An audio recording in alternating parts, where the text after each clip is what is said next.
We've got a lot to cover on the program today. No doubt about that. Oh, my goodness.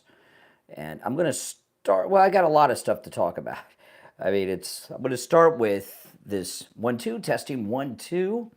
I'm going to start with this new poll. Move this just a little. There we go. That's better.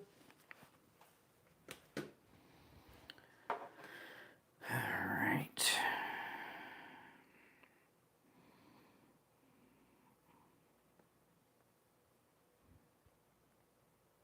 Always do a test on the phone before the show.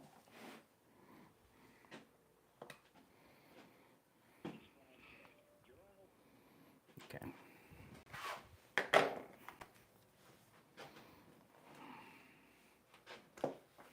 Oops. I almost tripped over the green screen. That would have not been good.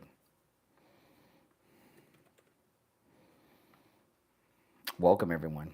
This is where MAGA comes to talk. We'll be on the air soon, taking your calls.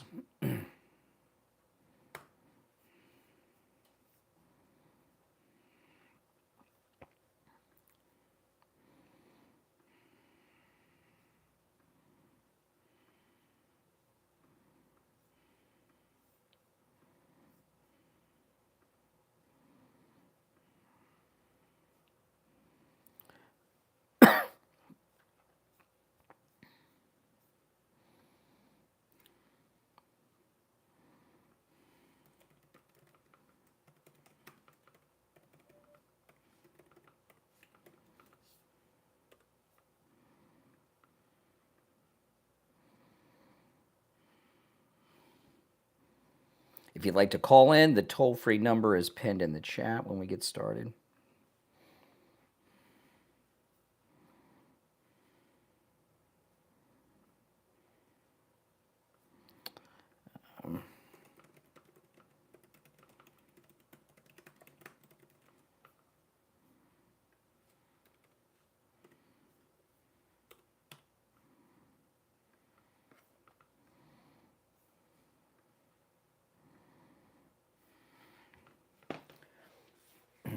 That's right, 63%. I'm going to start with that because I think that's an important story, no doubt.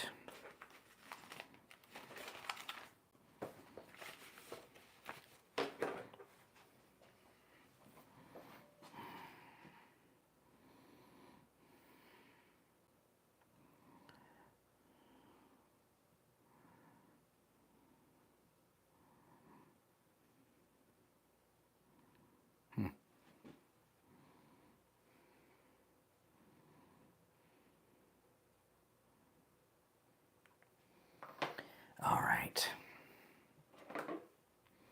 We'll be live in about 7 or 8 minutes or so.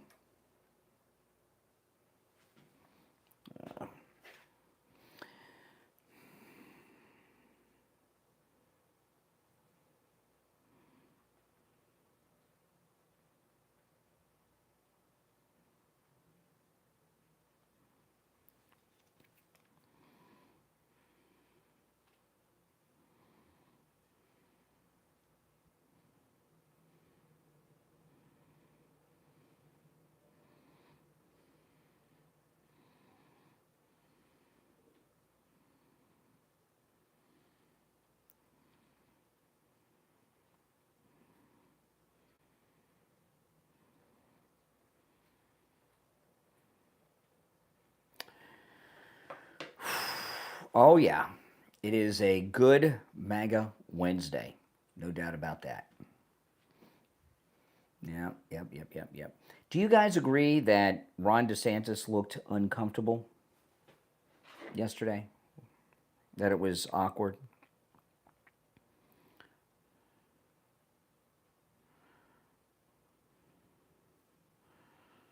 It looked awkward to me. Looked very awkward to me.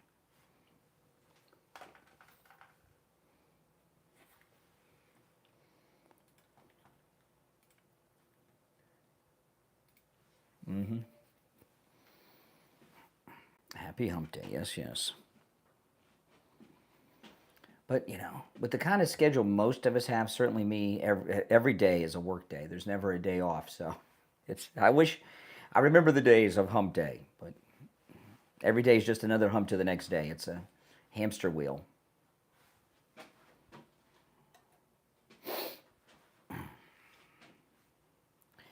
We'll be live in about 7 minutes.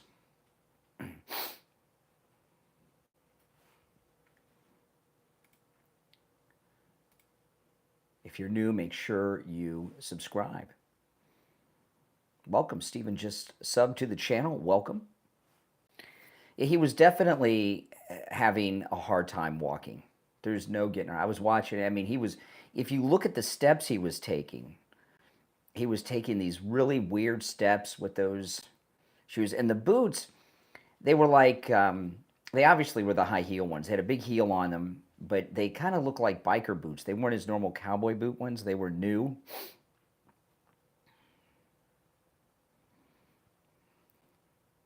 And he seemed self-conscious about it. He's been out of the limelight, really, for a while. And he seems a little uncomfortable to me.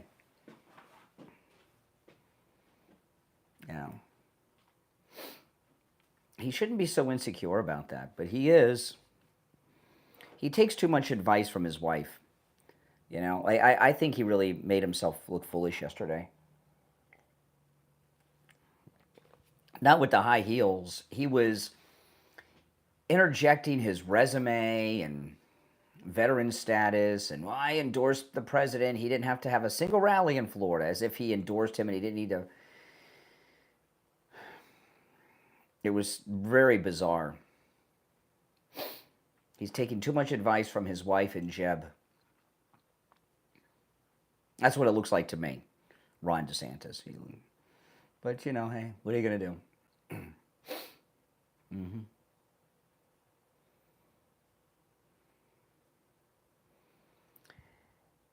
Yeah, I saw Benny Johnson had an official Trump Alligator Alcatraz hat. I got to get one of those. Have you guys watched my documentary on Alligator Alcatraz? If you're not, check it out. It's on the channel. So my daughter, today, my wife doesn't know this, but today's my wife's birthday. She's sleeping right now.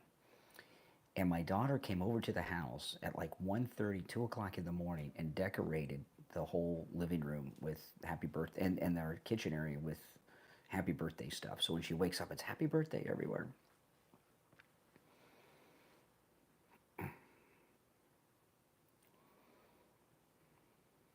It was pretty nice. But I was talking to my daughter. There was a SpaceX rocket that launched this morning. I was watched the SpaceX rocket this morning launch. It was a launch, I don't know, it had to be around 2:30-ish.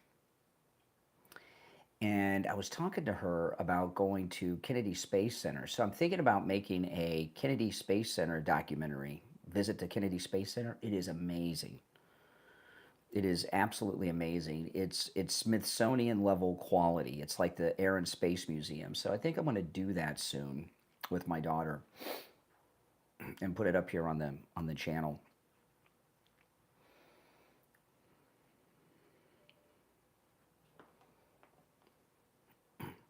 It's amazing. And that's something I know a lot about, the space program and everything. But oddly enough, there's no SpaceX stuff there at Kennedy Space Center. But it's absolutely amazing. So I think I'm going to do that on a Saturday coming up soon. I like to do it on a Saturday because I can leave early in the morning before light and get there when they first open. It's really super cool.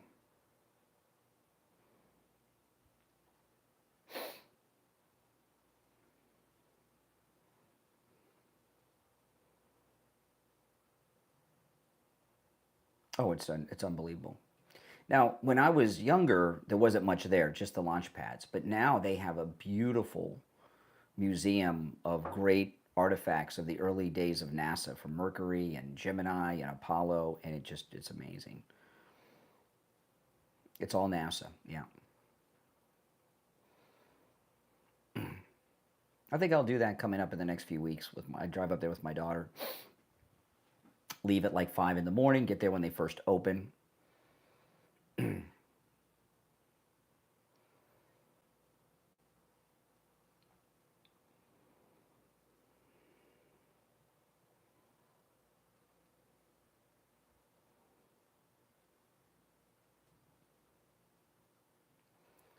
Thomas Massey, well, I thought he's an asshole. How about that? Is that enough thoughts?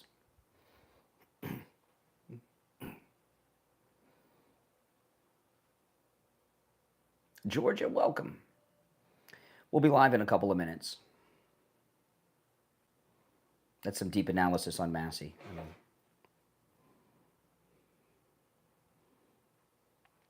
Just over 2 minutes till showtime.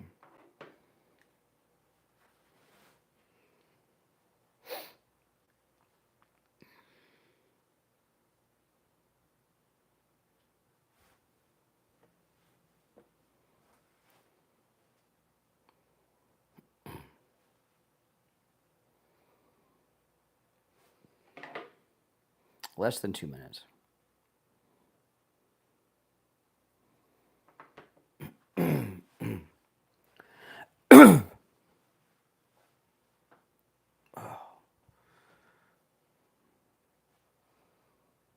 One of my cats is just about to make a disaster. Hopefully they'll not knock all this stuff down.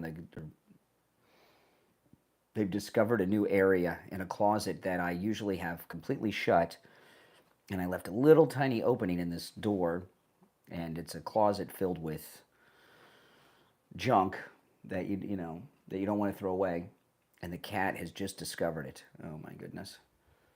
Well, if you hear a big crashing sound while I'm on the air, it's the closet with the cat.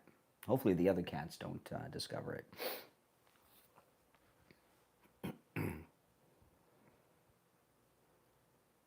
Less than a minute.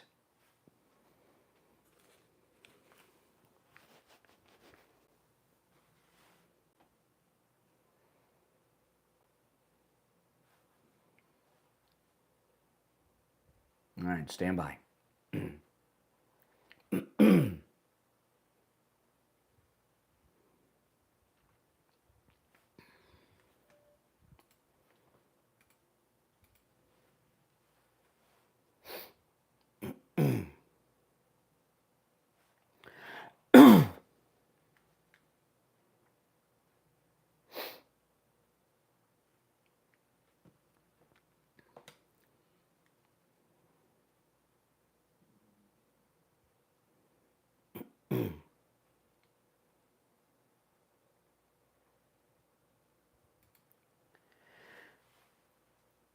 Welcome to the program, everyone. My name is Brian Craig. You are listening to Florida's longest running radio show, the Steve Kane Show, on the radio since 1977, celebrating 48 years on the radio. It is July now. I forgot yesterday to make the big announcement. July 2nd.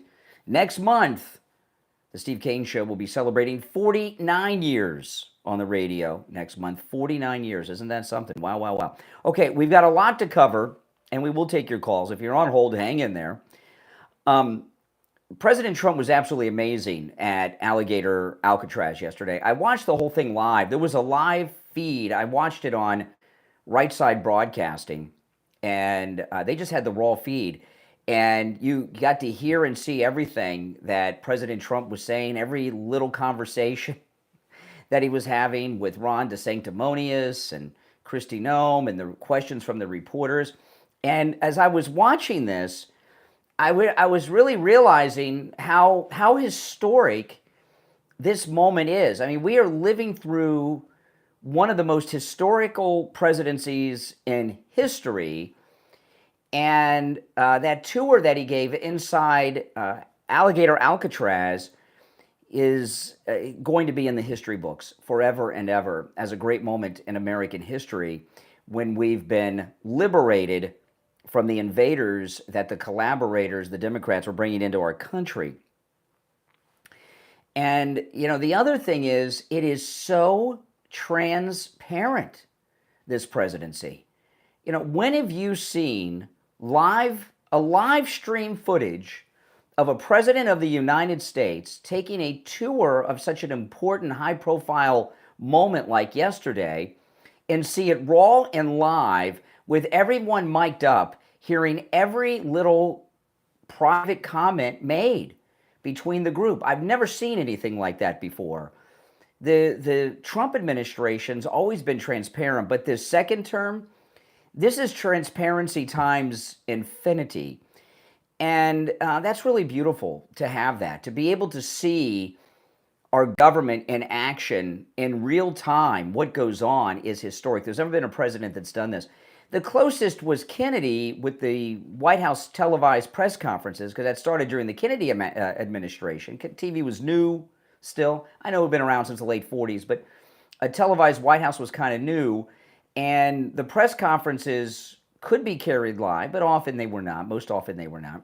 But to have things in real time with no editing and just a live feed, unedited and unfiltered, with the mainstream media spin on it, it's amazing. It's historic. It's beautiful. You can't stop watching. And watching the president at Alligator Alcatraz yesterday on that live feed, I watched it on Right Side Broadcasting because they were carrying the whole thing live, the whole live feed. You got to see it in a different way than you saw it on the news. The mainstream media would cut in during certain times, but you didn't see the rawness. Sometimes the camera was even, not even aimed at anyone. And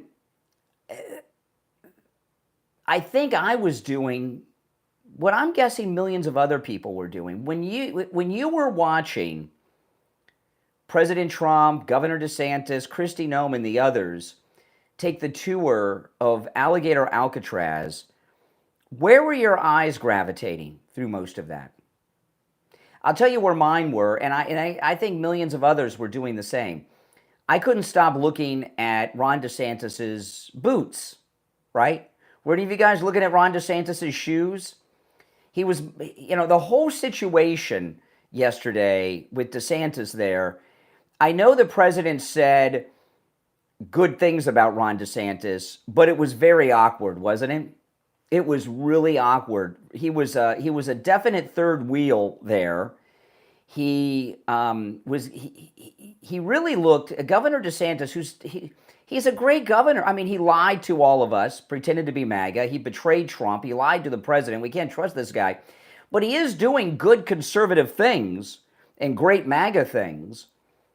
But you can't trust him, and he's weird, and it's awkward.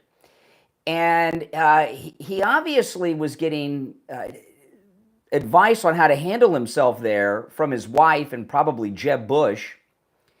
And he kept trying to interject himself when the reporters were asking the president questions. And when he would interject himself, he would give out his resume and credit himself. Me, I.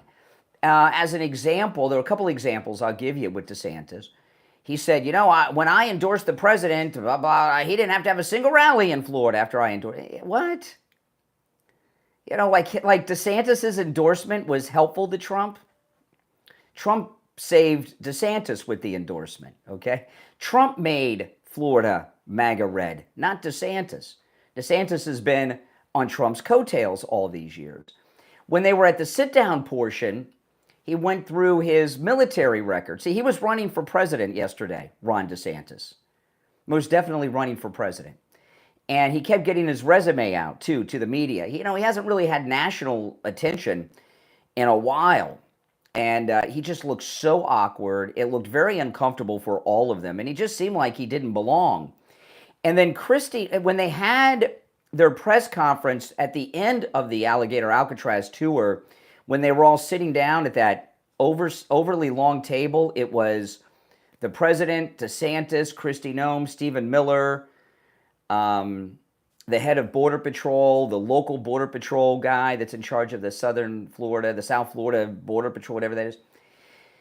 And, there's been I've been wondering about how Alligator Alcatraz came to be. The first time I heard of Alligator Alcatraz, the Attorney General of the state of Florida, who was there too yesterday, he was sitting at that table, and he seems like a cool dude, made that video that everyone's seen with the aerial footage, and he's walking around, and they got the cool music going on.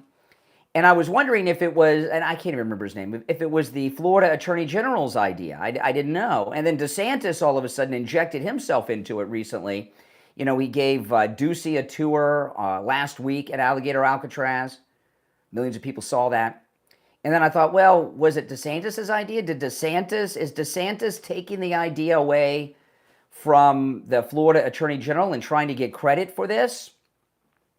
And then when they had that press conference at Alligator Alcatraz yesterday, and they were all sitting at that table taking turns, again, it was the Florida Attorney General, DeSantis, the President, Kristi Noem, Stephen Miller, the Border Patrol head, the local Border Patrol supervisor, and all this stuff. When the president credited Kristi Noem with Alligator Alcatraz, with the idea and it being built. And then he threw it to Kristi Noem, and Kristi Noem told a story that I had not heard before. I tell you, President Trump is so smart, isn't he? He credited Kristi Noem with the idea and creating Alligator Alcatraz, which DeSantis and the Florida Attorney General have been taking credit for the last few weeks. And then when he goes to Kristi Noem tells this detailed story. She named the guy. I don't remember the name, but it was a member of her staff. Did you see this? That's why you got to watch this stuff live. It's great. She named the guy on her staff who came up with the idea of Alligator Alcatraz and brought it to her attention, and she brought it to the president's attention, and then they brought it to Florida. And President Trump knew exactly what he was doing.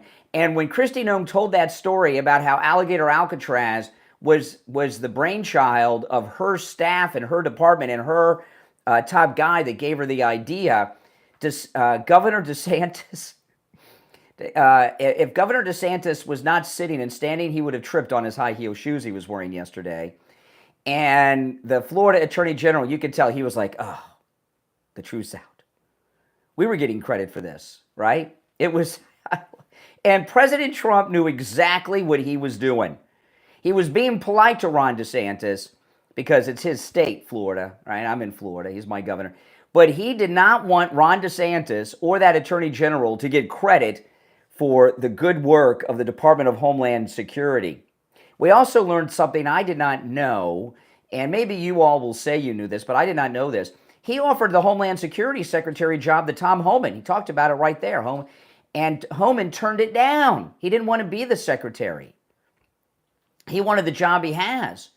And Homan recommended Kristi Noem to the president. Isn't that something? We learned a lot of stuff there yesterday. But DeSantis, without question, was wearing the high heel shoes yesterday. I could not keep my eyes off of DeSantis's feet, ankles, and his below the knee area. And he was not wearing the ones that he wore during his failed primary run, betraying the president, running for president. He was wearing, they looked like biker boots, and they had a huge heel on them. And if you got a full view from the side, which you got when they go inside where the jail cells are, you get a couple of views there. When they went inside where the jail cell is, you get a good look at of DeSantis's high heel boots from the side. You know, kinky boots. That's what I call them, Governor Kinky boots. You can see how high the heel is off the ground, and you can tell that his foot is like in a very high heel motion, and the front of those boots he was wearing are completely empty.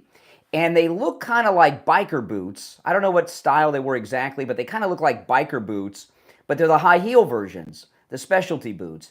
And when DeSantis was walking around Alligator Alcatraz all day, he was walking very, very strangely. He had a hard time walking. He seems to be very self-conscious about the high heels. And I think I might have only noticed this so much because I was watching the live unedited stream on Right Side Broadcasting, and you were seeing things that you weren't seeing in the mainstream media with that live feed. And there were a couple of times where you saw DeSantis from behind, and he could hardly walk. He was wobbling, and he was taking these weird Frankenstein-like steps. It's almost like those were new high heel shoes, and he wasn't quite used to walking in these high heels yet. Or maybe he hasn't worn the high heels in a while, and he put them back on because he was having a tough time. He looked very self-conscious over it. Did any of you notice that? I couldn't stop looking. And it's one of those things, once you know it, you can't unsee it. You can't stop looking. It's something. All right, now listen, we're going to take our first break of this Wednesday. My name is Brian. You're listening to Florida's longest running radio show, the Steve Kane Show. Remind you guys, if you'd like to meet me, come out and meet me Saturday, July 19th. I'm going to be at Attorney Barry Siegel's Medicaid seminar in Boca, okay? Now, this is Saturday at 10 a.m. till 11:30, but you can't join it in progress. You got to be there at 10, okay? You really should get there a little early. It is completely free. It is limited space because it's at Attorney Barry Siegel's office, okay? So you do need to call and make your reservations, and they will give you directions. It's Saturday, July 19th at 10 a.m. here in Boca. I will be there. You are all invited. I look forward to seeing you all there. Here's the number to call the Seagull Law Group and reserve your spot. 855-FLA-3782. 855-FLA-3782. And again, they'll give you directions when you call. I look forward to seeing you there. We'll take our first break and be right back. Boy, oh boy, I tell you. So what do you guys think? Did any of you guys noticed? When you call, I just put you on hold, and then I'll take you on the air. When the phone rings, I put you on hold, and then I'll take you on the air. And when you hear me talking, you're on the air. I can't stop talking and just stop the show to take a call. But all the calls are cold, no vetting, no screening. I just put you on hold. Did any of you guys notice DeSantis' high heels?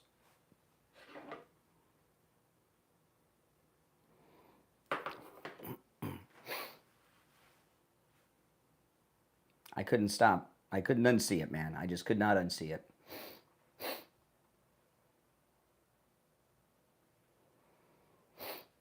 It was bizarre.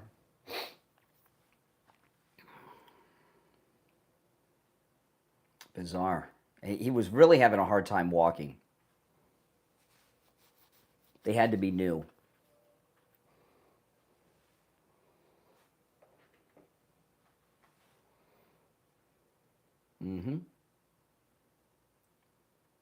Yeah, if you want to call in, the number is pinned in the live chat. Yeah, he pretended to be MAGA. He told Trump he wouldn't run against him. Can't trust DeSantis. He definitely betrayed us all.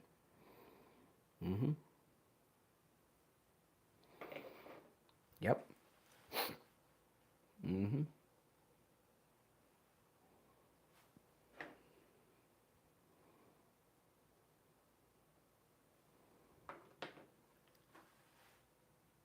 Did he look awkward to you yesterday, DeSantis? I thought he looked very awkward yesterday, DeSantis. And when Kristi Noem told the story about how the idea for Alligator Alcatraz was a member of her staff, and she said the guy's name, DeSantis and the Florida Attorney General were pissed because they've been taking credit for that. They've been taking credit for it. No, it's 6:20 a.m. Depends on where you are, I guess.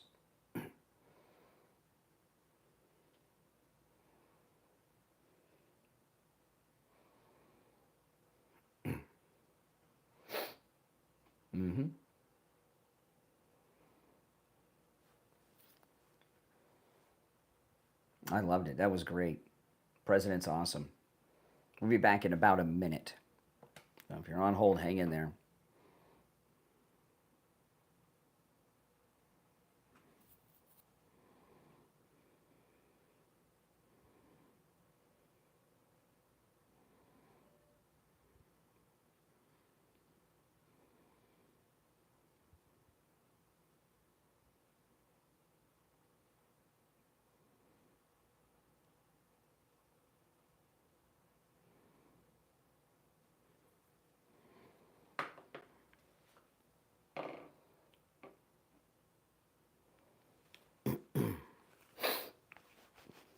If you're on hold, hang in there. I'll take some calls when we get back.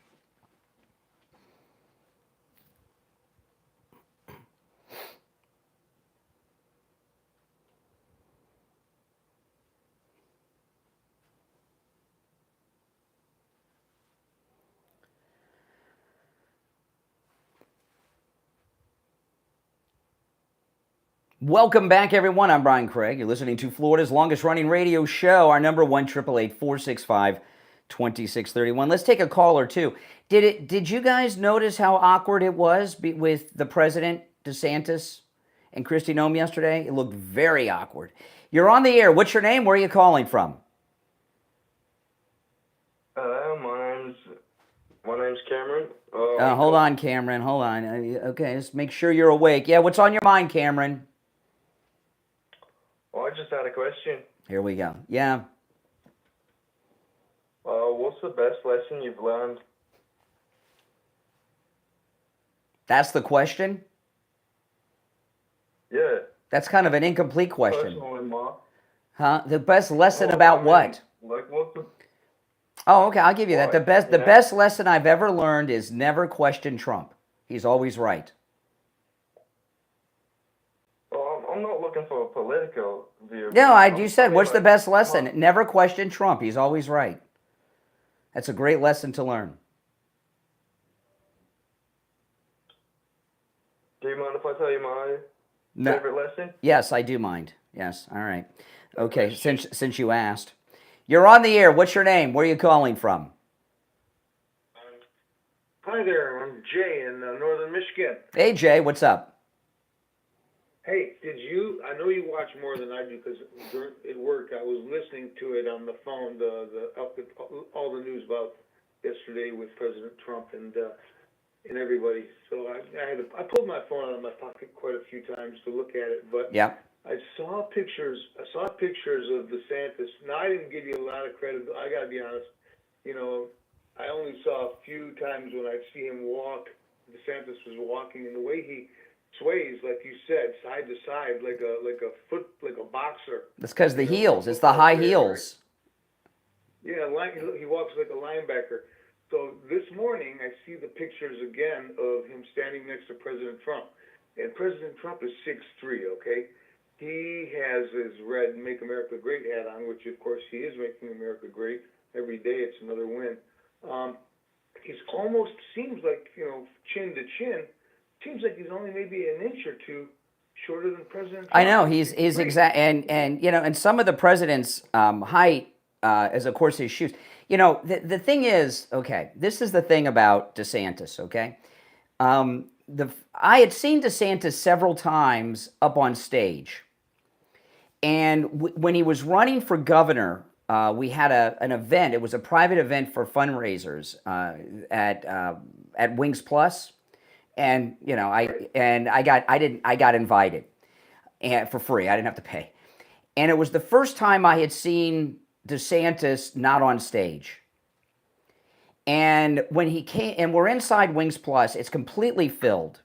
And when the governor came out, this was before he betrayed Trump, and we didn't know he was fake MAGA and all that stuff, right? This was before the betrayal.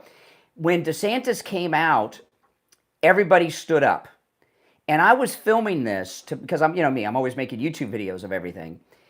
And I had a good spot. I was close. He was speaking on a microphone, and they had speakers in there. But I was so close that I could hear his real voice, not from the speakers of the microphone, because I had a good seat. Brian at Wings Plus took good care of me. And I'm filming, and I can't find him. And I got my camera up, and I'm looking, and I'm like, where's the governor? I hear him. I can hear his voice. So I know he's just a couple feet away from me because I could hear his voice talking into the mic without the speakers. I was looking too high. And I looked down, and I saw him. And now listen, I'm not that tall. I'm only 5'7". And I've got a curved spine that gets more and more curved every year. So I'm shrinking because of my curved spine.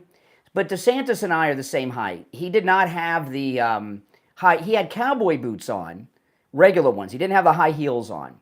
And we were about the same height. Okay, and I'm 5'7". I might be a little shorter with my spine curving more each year, but I'm 5'7". So he and I are the same height. And President Trump's what, 6 what? 6'3". 6'3". Well, with a hat on, Yeah, the way those hats ride really high. Yeah, 6'3". So he's 6. So let's just say he's 6'1". And DeSantis was like eye level with him. Kristi Noem was wearing flats yesterday. She didn't have heels on. She was wearing flats. So, and you could tell by the way he was walking, he was very self-conscious about those shoes, and he was having a tough time doing so much walking. Now, yesterday I didn't see him walking too much, and I was pulling my phone out of my pocket when I heard, interesting parts of what President Trump was saying and everything. The other confirming note to what you've been saying about his height and those boots, the way he's got elevators and those things. Yep. Peter Ducey's interview, I saw the very first interview that they did with anybody about Alligator Alcatraz, and Peter Ducey went there, and he was showing them the tents weren't even on some of the framing of the building. They were showing, the tents going up and things like that. Well, no, they were showing tents that were up, and they were showing some with framing. So, okay, a little bit of both. And he's walking next to Peter Ducey, and the camera's far away, and they're walking toward the camera. And if you look at their knees, okay, their height is like the same. And I looked up just now. Peter Ducey is 6'1". Okay, and he's probably wearing just moderate casual shoes, for the kind of day that he's in for there. Walking around. So they're walking toward the camera, and overall, they look like they're almost the same height. DeSantis and Peter Ducey. Yeah. And then you look at their knees, when their knees bend, when they walk, and DeSantis' knees are like 4 inches above Peter Ducey's knees. Oh, my goodness, because the heels. Well, the thing about it, there's a couple things about it, okay? The reason he does that is, he's got insecurities about his height, obviously, but we have not had a president since the age of television who was under 6 foot tall, okay? Who's under 6 foot tall. Now, I know if you Google it, it'll say Reagan was 5'11". He was very elderly and probably shrunk a little bit, okay? Because he used to be over 6 foot. Yeah. And the reason that is because when they go on television and do these debates, they look like little people. They look like a jockey. And if you go back to the Dukakis race against Bush, and you'll see he looks like a child up there. He's like he's running for kid president, Dukakis. And it's the appearance on television. The height is and DeSantis is a Jeb Bush guy, and Jeb's a top guy with him. And if you go back, the first debate in 2015 when President Trump was debating all the 15 Republicans that were running against him, they took a group photo of all the Republicans at that debate. President Trump's there, and Jeb, who's very tall, stood up on his tippy toes for the picture, so he looked taller. So I think the high heels came from Jeb, because Jeb is very concerned about height, and I think that's his advice. But because we've never had a president under 6 foot since television, that's why he does that. In this last debate with President Trump and Kamala Harris, I can't remember which network did it. Does anybody remember? ABC, CNN, whoever? They built a special forced perspective debate set. So Kamala's about 5'2", 5'3". Mm-hmm. And they built her podium that she was debating from smaller, so to conceal her lack of height, and they only had, and you didn't see camera angles with both of them, because they had these forced perspective angles on the sides and such to conceal her height. It's some of the manipulation the fake news media do. But Ron DeSantis, everybody knows that the best thing I ever saw with Ron DeSantis with the high heels, he was in studio with Patrick Bet-David. You know Patrick Bet-David? Mm-hmm. And Patrick Bet-David asked him about it, and he had gotten him a pair of very expensive shoes and asked him if he could put these shoes on, take his high heels off and measure him. And DeSantis wouldn't do it. I remember the show. Yeah, Patrick Bet-David, that was the best. Patrick Bet-David, when he did that, he would not. It was hilarious. DeSantis was in a panic on that show. Right.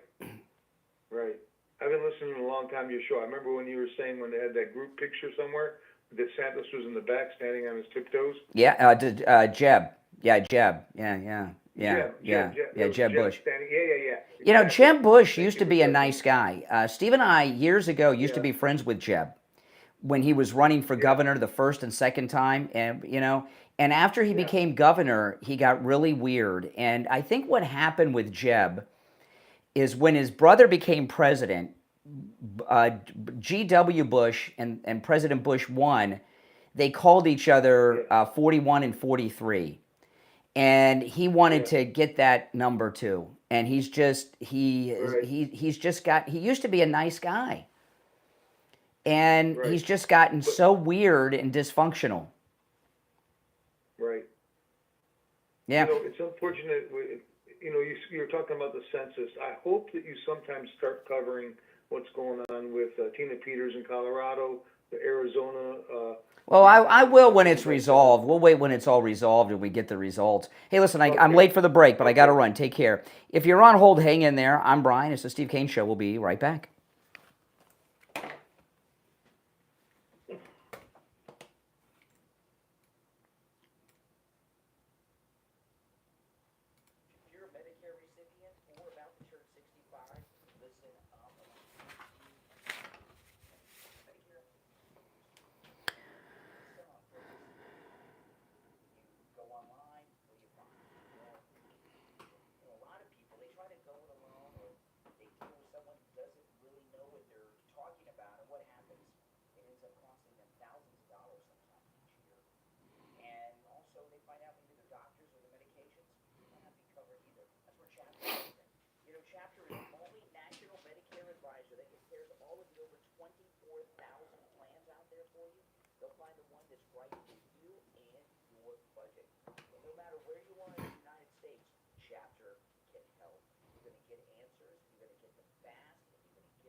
Whether you're on Medicare right now or turning 65 soon, give Chapter a call. 805-754-3033. The number's also in the description of the episode. You're going to talk to a real person. They're going to walk you through everything step by step. No gimmicks, just real help. Because the right plan can save thousands. Again, the number 805-754-3033.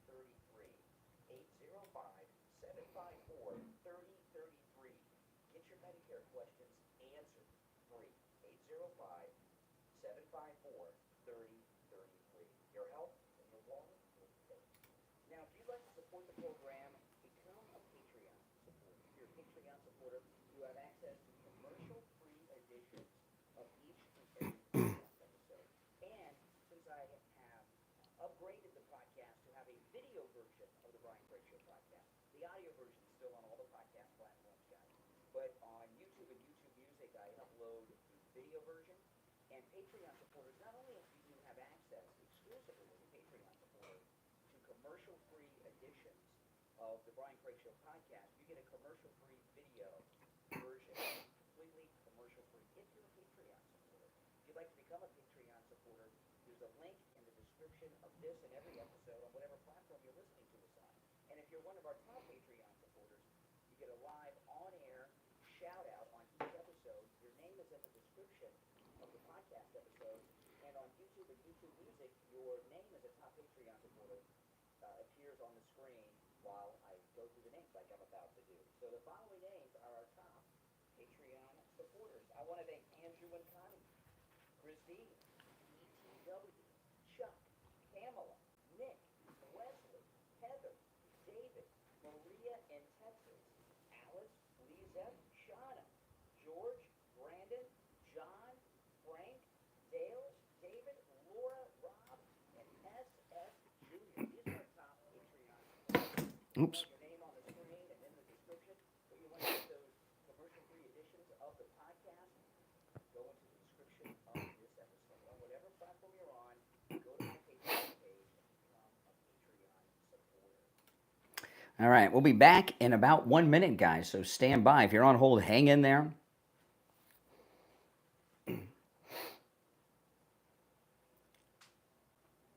If you're new, make sure you subscribe, all right?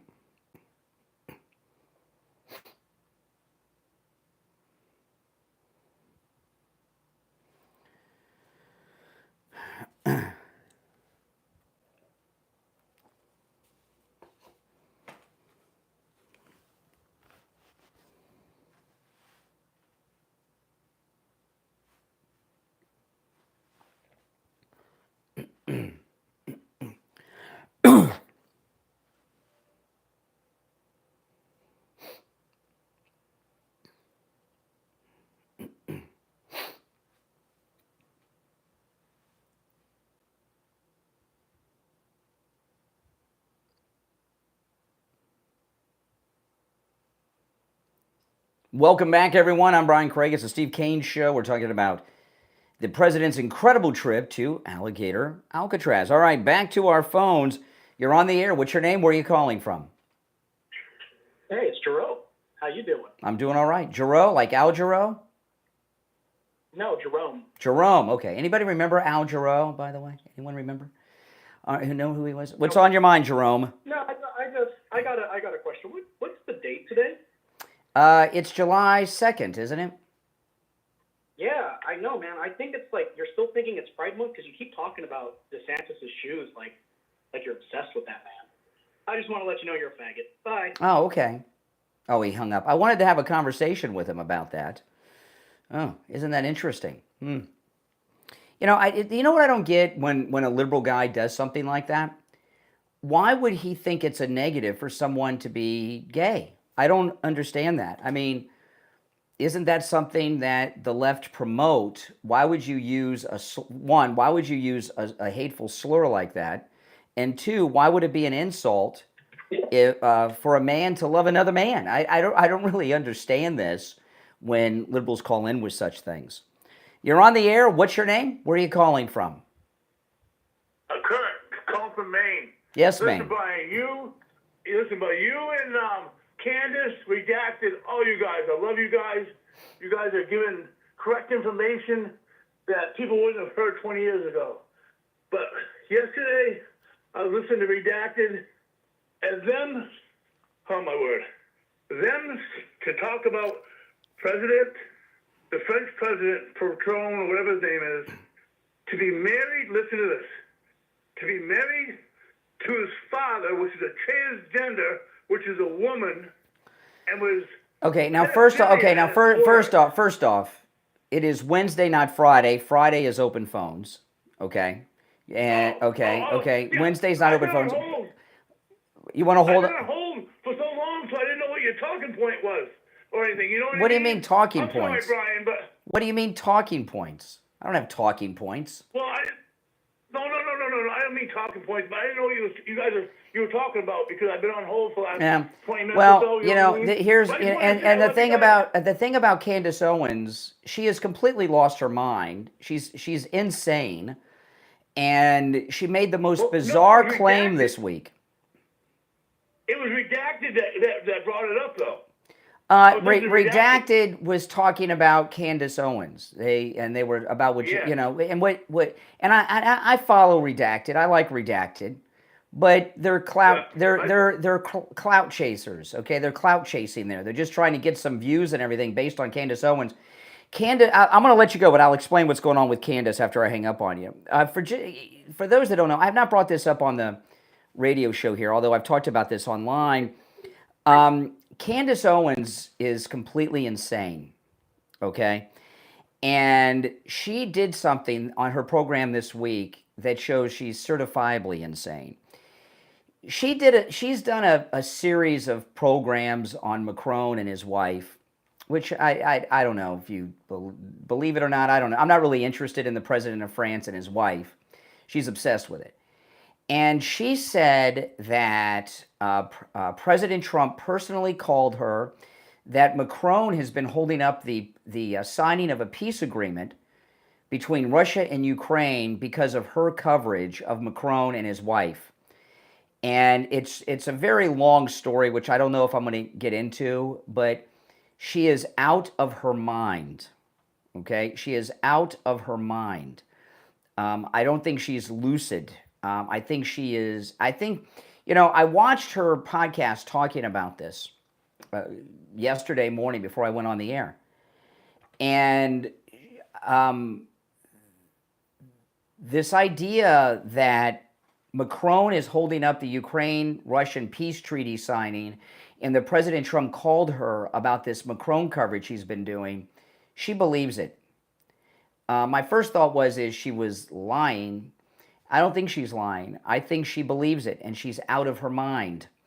And it's really sad. She used to be such a good person and an important person and very helpful to us and Trump and everything else in the country. And she's a crazy person. I mean, that's it. She's just a crazy person. You're on the air. What's your name? Where are you calling from? Vicky from Virginia. Hey, Virginia. What's on your mind? I was calling because I saw the live feed and it cracked me up when he was trying to tell President Trump about the You're talking about DeSantis. Ron DeSantis getting one of the positions for a Senate seat or something like that. He was talking about. So he was definitely working that scene out there to help himself. Yeah, DeSantis was very awkward. He was trying to hijack the moment, the event. He was running for office, and then he took credit for President Trump's reelection. You're on hold, hang in there. I'll take some calls. All right, but you got to turn the volume down of me in the background because of the delay. You're trying to listen to yourself on the feed. It doesn't work. You got to turn the volume down and just talk on the phone. But it was pretty pathetic. He said, well, when I endorsed the president, he didn't need to have a single rally in Florida. I couldn't believe it. Exactly. And that's why, that's what led to the president humiliating him and having Kristi Noem tell the story about it, how it was a member of her staff who came up with the idea for Alligator Alcatraz, not DeSantis. And he's gonna try to take credit for that other location that I think the president has assigned him to do. Yeah. So. Did you notice that he was having a hard time walking DeSantis yesterday? Oh yeah. Yeah. I think what it is the image he wanted to present, that when he meets the president, Donald Trump is like 6'3" or something like that. Yeah. So I think what he wanted to do was to present that image that, I'm as tall as the president, so I am really tall. Yeah, that's exactly right. Yeah, that's exactly right. All right, appreciate the call. Take care. All right, if you're on hold, stand by. We'll take our last break of the first hour, and I want to tell you guys about this incredible exclusive special from MyPillow.com to you guys in this listening audience. Free with any purchase. You'll receive a With God, All Things Are Possible multi-use MyPillow 2.0, free with any purchase, and it has the great passage, the beautiful passage from Matthew, with God, all things are possible, printed on the cover of the pillow, which is beautiful, and you get that for free with any purchase. That pillow has a value of $39.98. Now that, of course, you get that free With God, All Things Are Possible multi-use MyPillow 2.0 free with any purchase when you use our promo code Kane at checkout, Kane. All right? You can also order by phone, 1-800-716-4879. 1-800-716-4879. Promo code Kane, Kane. We'll be right back.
Boy, oh boy. Yeah, we'll be back shortly, guys. That is a beautiful pillow, isn't it?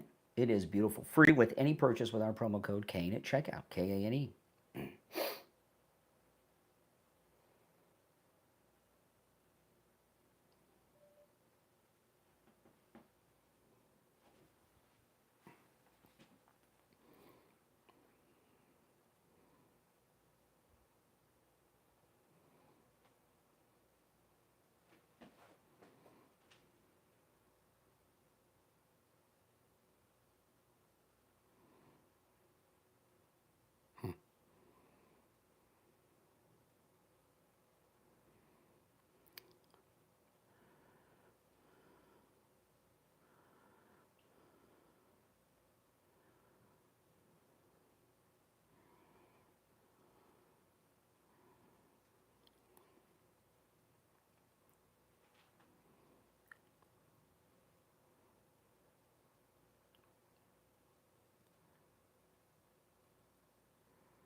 All right, we'll be back in 30 seconds.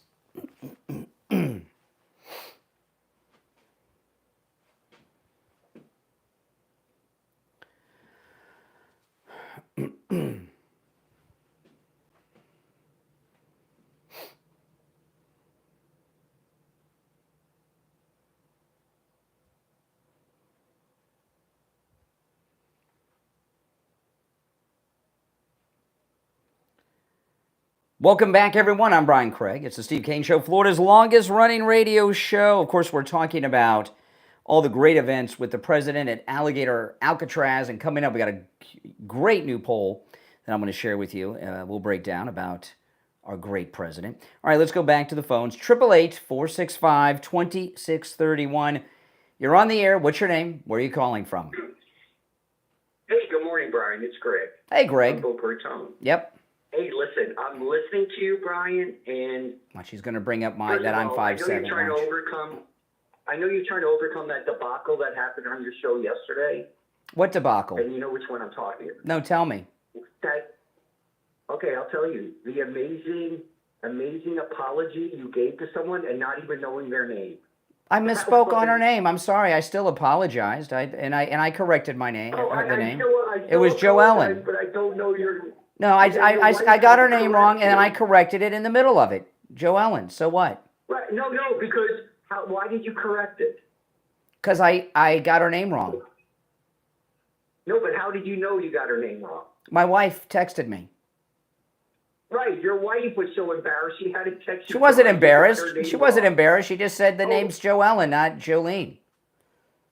I mean, the best. Let me ask you. So the best you have on me is that I manned up and apologized to someone because I didn't like how I behaved during the call. If that's the best you got on me, I'm doing pretty good. That's not the best. That's not the best. And by the way, she called in. Excuse me. She called in a little later, and it didn't seem to bother her as much as it bothers you. It didn't bother me. I found it. It bothered you. It didn't bother me. Oh, God forbid we Let's go entertain. to your- Wait a minute. Part of the purpose of this program is to entertain. You're aware of that, right? Well, guess what? You achieved it. Goal achieved yesterday by not knowing your name. Goal achieved. You were entertaining, and people were laughing at you. By the way, Not if with I you, didn't but correct at it, you. if I didn't correct it on the air, nobody would have known. I could have. I didn't have to correct it. I guess she's a nobody. She's a No, nobody. but people would not have known who I was. People would not have known if I would not have corrected. So not only did I apologize, I corrected myself and apologized for that too. So I mean, anyway, what do you got, Greg? This is really pathetic. Did you just wait? Did you just say no one would have known? Nobody? No, very few. Maybe her. Very few people would have known. Thank you. Maybe her, the important person you're trying to actually make amends to. Maybe her. Come on, Brian. This is the best you got. This is the best you got. No, here's the other thing. Here's what I really want to address, which you brought this on. Oh my much goodness. longer than you are so deranged, DeSantis disease. You have to focus on the man's height. That's all you have. She's going to mention my height. Man. Yeah. No, it's not. That's all you have against him. No. That's all you got against Ron DeSantis. Nope. But it's one of those things. Listen. The high heel shoe thing, the kinky boots thing, has become such a thing with DeSantis.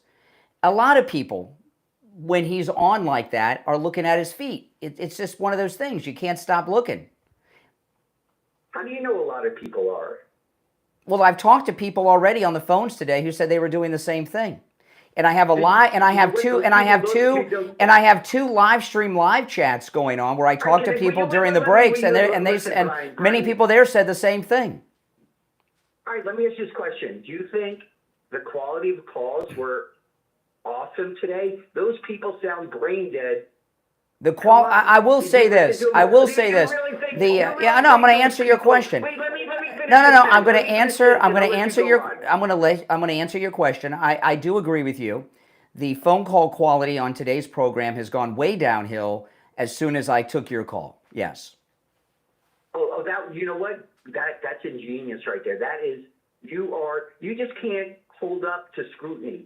All you have against what are you talking about? Is height. I'm taking screenless. Well, you want to tell everybody I'm 5'7", which I already said today? No. You're actually. I didn't realize you're actually shrinking too. I thought that. I do. Yeah, I have a curved spine, and as I age, it curves more and more every year.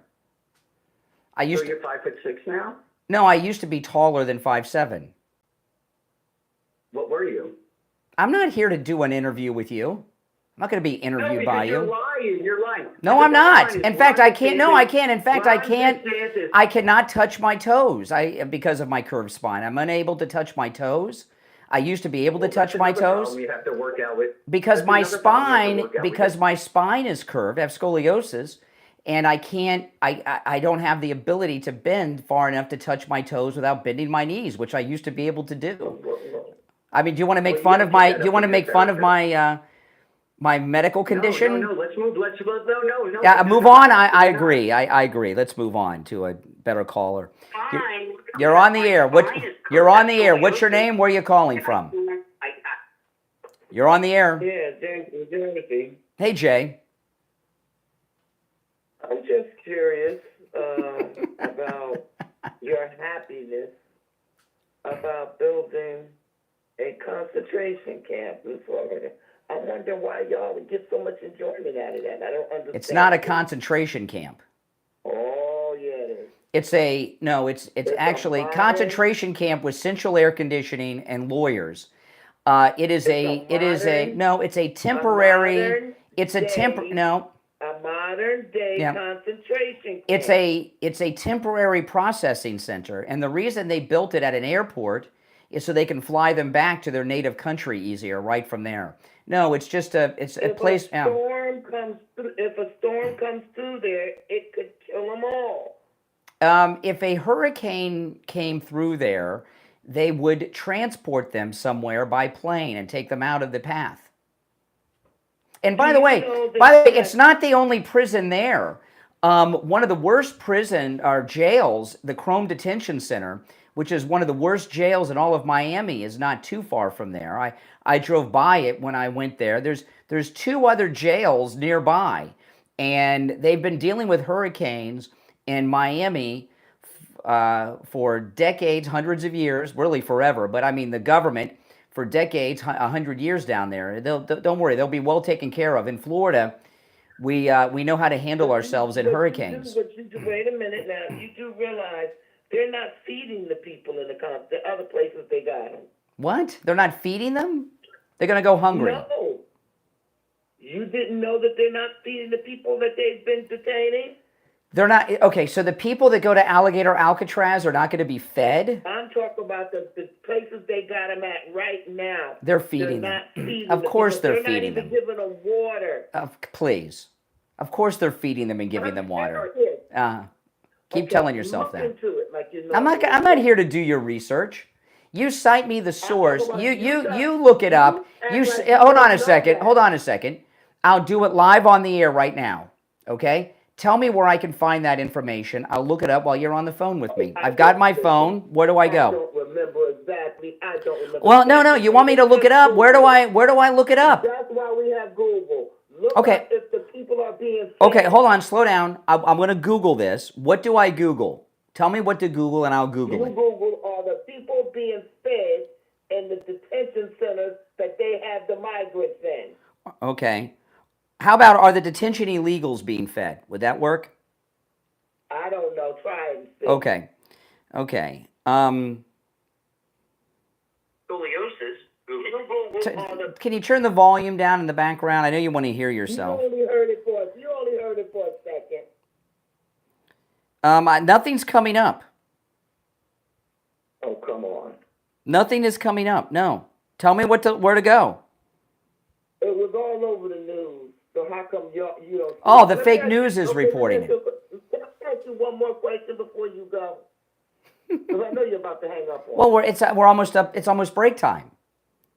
Okay, it'll only take you 30 seconds to tell me. And we're a minute away from a break. Did you know, another did you know? Did you know that the Africans that they brought over here, they put them in a hotel and they haven't done anything for them since then? So what? What are they supposed to do? Nobody puts me up at a hotel and does things for me. What, are they supposed to have servants? Why did they bring 60 white South African people here and leave them there? And they said they don't have any food, they're not giving them food stamps or money. They just giving them a place to stay. I don't know. The government doesn't give me food. Hold on a second. The government doesn't. Well, wait a minute. The government doesn't give me food. Well, nobody told them to bring them South African, those billionaires to bring. So now you're concerned. This is interesting. For the first time in your life, you're concerned about white people. That's amazing. All right. If you're on hold, stand by. 1 hour down, 2 to go. It's the Steve Kane Show, Florida's longest running radio show. I'm Brian Craig. We'll be right back. Oh, my goodness. This guy's out of his mind.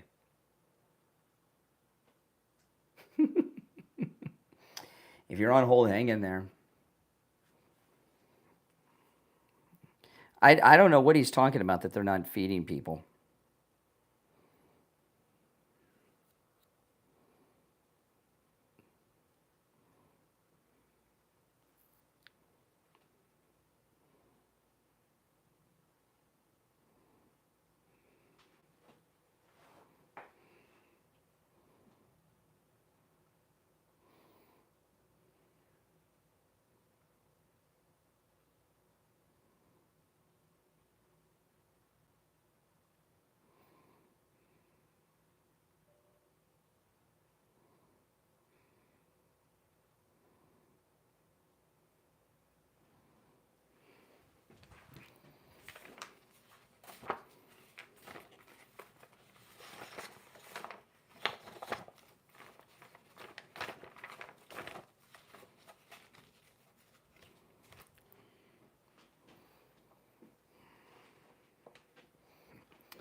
If you're on hold, hang in there. If you're new, make sure you subscribe. This is a top of the hour break for the radio station. They're not feeding people. If they weren't feeding people, believe me, they'd be all over the news.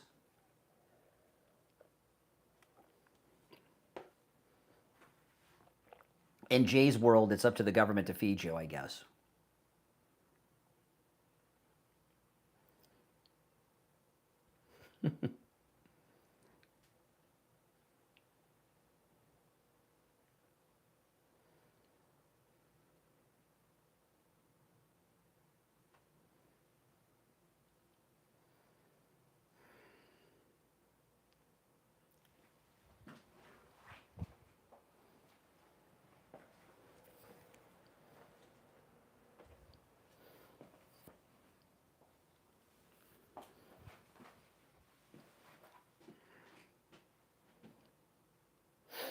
He wants me to do his research? I don't think so.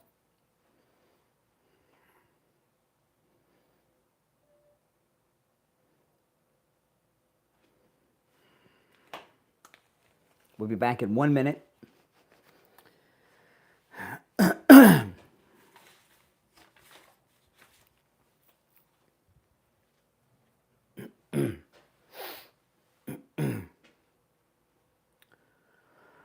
Ah.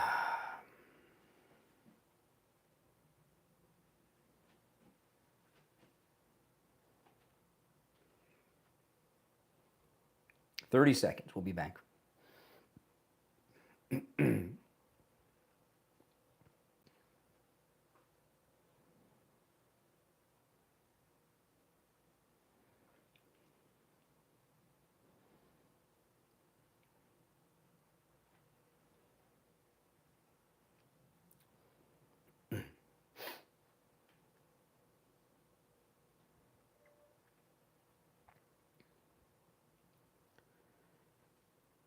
Hour number 2 has begun. It's the Steve Kane Show. I'm Brian Craig. We're talking about President Trump's trip to Alligator Alcatraz, which was spectacular. The difficulty that Ron DeSanctimonious had walking in the high heel shoes. And we had some pretty good calls today, I think, except for Greg. His call was awful. All right, let's go.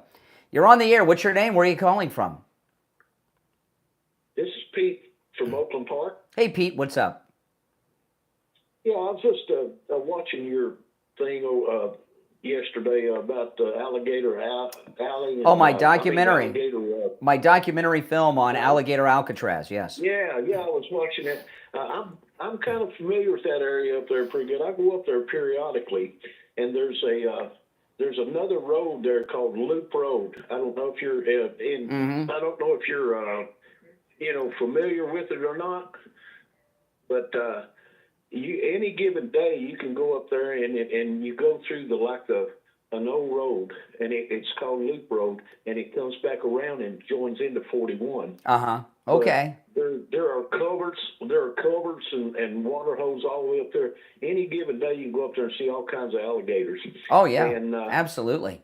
One time when we were having a drought, I went up there and they all congregated in this one hole that had quite a bit of water in it, and I counted 27 alligators. So good luck with those guys that want to escape from there. But the thing with alligators, those of us that are Florida guys, okay, Florida people, we know alligators. And when I was a kid, I used to go hunting for gators, and I know a lot about alligators. The people that run into trouble from alligators are people that are new to Florida or tourists. And, right. And I've been out many times in boats, and wild alligators have come up next to me that were longer than the canoe I was in, or as long as the bass boat I was fishing in. It's very normal. And I used to water ski in the alligator-infested Kissimmee River, where it empties into Lake Okeechobee, and you know how to handle your, it's probably not the smartest thing to do, but I did it when I was a kid. Alligators are dangerous. They're very dangerous, and even a lifelong Florida man would not be walking through the Alligator Alcatraz area. It's very dangerous, especially at night, because the alligators are very fast and very smart. During the day, they hide in the shade and sleep and are cool. They come out at night. And Well, yeah, and they and the older people, the older people like me, I mean, the alligator comes up out of there and he's close enough to you to run. You can't get away from him. You're done. You're done. Yeah, you're done. Yeah. But usually, and the first thing they do is drag you back into the water. Yeah, what the gators do is they drown you, and then they put you under something underwater to soften you up. Right. And most of the people that run into trouble from alligators are people that are walking their dogs near lakes in their communities. They come across a gator, and the dog gets into the face of the gator. The gator grabs the dog, and the person tries to save their dog. And you gotta, I mean, we love our pets, but you gotta let them go. You gotta let them go. And that's what happens to most people. Yeah. But I was, actually, you were talking about Wings Plus and Ron DeSantis being there. I met you there, and I talked to you at the fence. We were in line to get in, and you were beside that little trailer, and me and you were talking. But oh, okay. You couldn't get through the security. You didn't. Yeah. Yeah, he sucked us in on that one. We were for him at that point in time, but that was before the betrayal. He just has revealed his true nature. Well, let me tell you. Let's seriously talking about Ron DeSantis. Okay, this is what he was thinking. He thought that Trump. You got to understand. He was losing the governor's primary. I keep forgetting the name of the guy he was running against. Who's oh boy? Yeah, I can't remember. If anybody remembers, he's a big. The guy that was the dirtbag in the. He's the big. He's a big sugar guy, from an old Florida family. Yeah. I just can't remember his name. And DeSantis was losing, and there's some clips of DeSantis back then where he says he could see the sea levels rising around Florida in his lifetime. So he had a very liberal position. But he thought, this is what he thought. He thought Trump was going to go to jail, okay, and not be able to run for president, and that he was going to come in and either be the nominee or the number 2 on the ticket. And Laura Loomer was the first one to discover that he hated Trump, okay? And then I and I made the mistake. I told Loomer, I said, I can't believe that. I just couldn't believe it. And she was right, like she always is. And I told Loomer, I said, I'll never question anything you report ever again, and I won't. She's always right. But I really knew that DeSantis was a traitor on the day that President Trump had to surrender himself and fly from Mar-a-Lago to New York for that first arrest that Bragg did. Marjorie Taylor Greene came to Florida and went with him every step of the way. DeSantis did not. And I knew then. Yeah. I knew then that was it with DeSantis. I mean, and well, but that's just like this. I mean, how come DeSantis hasn't at least tried to reveal something about this guy that was waiting in the bushes over there, the one where you went and... Oh, my other documentary, The Assassin. Well, here, DeSantis has a plan. DeSantis is running, he has a plan to be the senator, okay? Now, he appointed this lady to be senator, but her term is up in 2 years. She's just finishing out Marco Rubio's term. And Ron, I brought this up on the show one day last week, but I'll repeat it for those that might have missed it. Although I can't imagine anyone would miss one moment of this program. But DeSantis has been talking about doing away with property taxes in Florida, and which is a good thing that I support. And he gave a speech last week, and he said that, of course, will be up to the voters of Florida to decide. So I think what he's... We pay crazy property taxes here in Oakland Park, and we're not even an HOA. Yeah, no, the property taxes are right. So Ron DeSantis' plan, I believe, now that doesn't mean this is going to happen. It may not work out this way, but this is what he's scheming right now. He's going to run for the Senate because that seat's open during the midterms. He's planning on running for the Senate. Now this could change. He's planning on running for the Senate. Remember, his term as governor will be over. He's going to have this property tax thing on the ballot is his plan. He wants to run for the Senate and have the property taxes being done away with on the ballot. Great achievement. Which means everyone's going to turn out and vote in favor of that. That's a homeowner, and he thinks that'll carry him to victory in the primary. And then what'll happen? I don't know about that. Well, I mean, who knows who he's running against? Who knows? And then in the general election, if he's the nominee, he figures, well, who are they going to vote for, me or the Democrat? You know, and he puts us in a bad spot. So I think that's a scheme that he's mulling around right now. And you know, it's crazy because if he had been a true MAGA guy, he may be our next president. He would be the he shot that in the head. He would be the Attorney General of the United States right now, or maybe Vice President. And right now nobody likes him. Nobody trusts him. That's MAGA, and he's unelectable forever. But this scheme he's running. I mean, what? Listen. If he wins the Democrat primary for the Senate, and it's DeSantis versus some Democrat, what are we going to do? We're going to vote for him because every seat in the Senate, we're not going to let the Democrats control the Senate. DeSantis would count towards the Republican majority. I mean, it would make me physically ill to do it, but that's what he's thinking. And and I think he's planning on using the property tax on the ballot to try to make it happen. I would say you're probably right on, hitting the nail right on the head. But I tell you what, Brian, I watch you every morning. I rarely call in, but I watch you every morning, and keep up the good work. And the Renees and the Jays and the Gregs. You know, I love it when you got them on because you just slaughter them.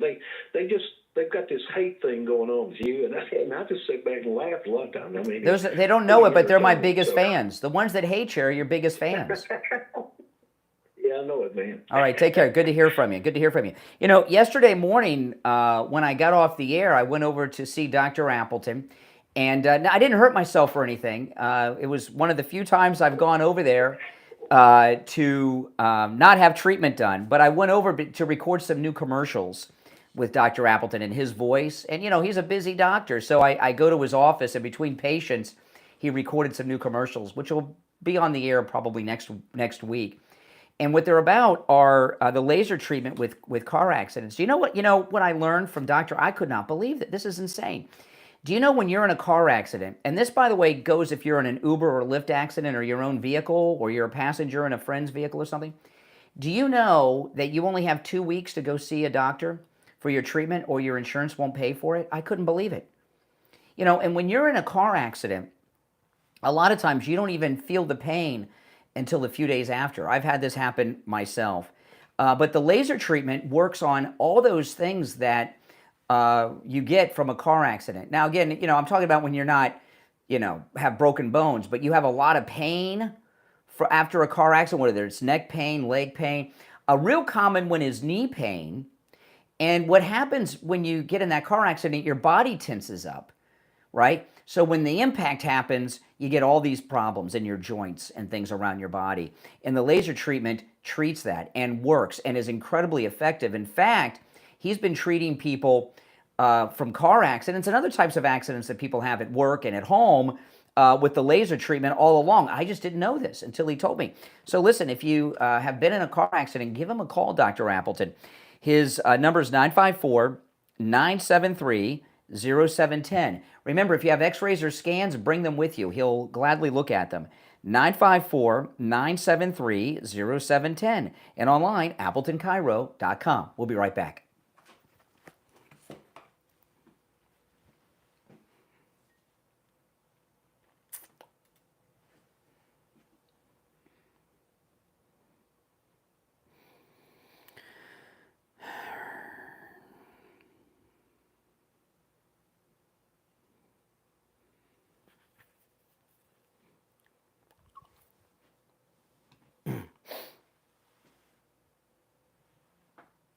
Oh, I just popped my knee. Did you guys hear that? You may not have heard it, but I heard it.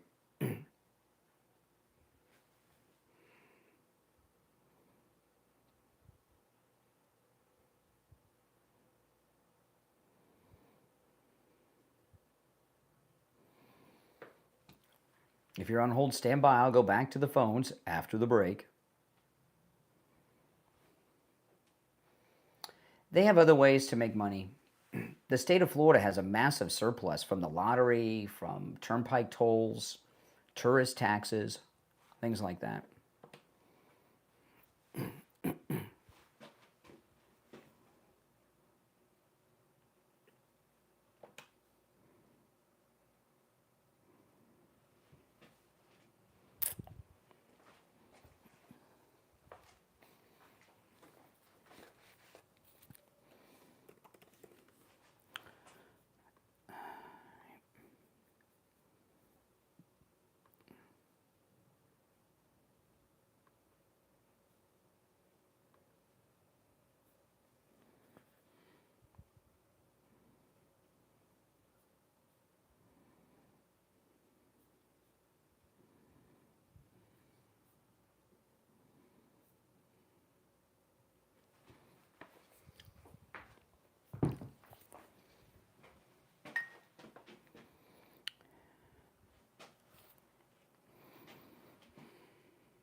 1 minute. We'll be back, guys. Oh, man. There's 2 openings on the board. 2 openings.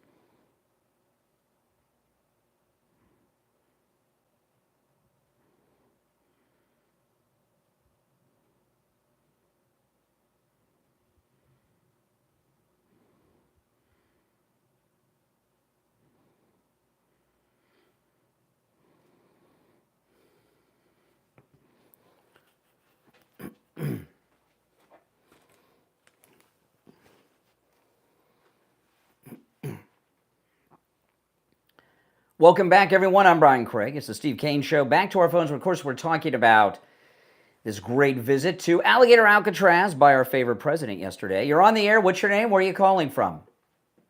I am Jacob. Yes. Hello. Yeah. Hello. Yes. Yes. Sorry, I cannot hear you. I think that's probably best. All right. You're on the air. What's your name? Where are you calling from?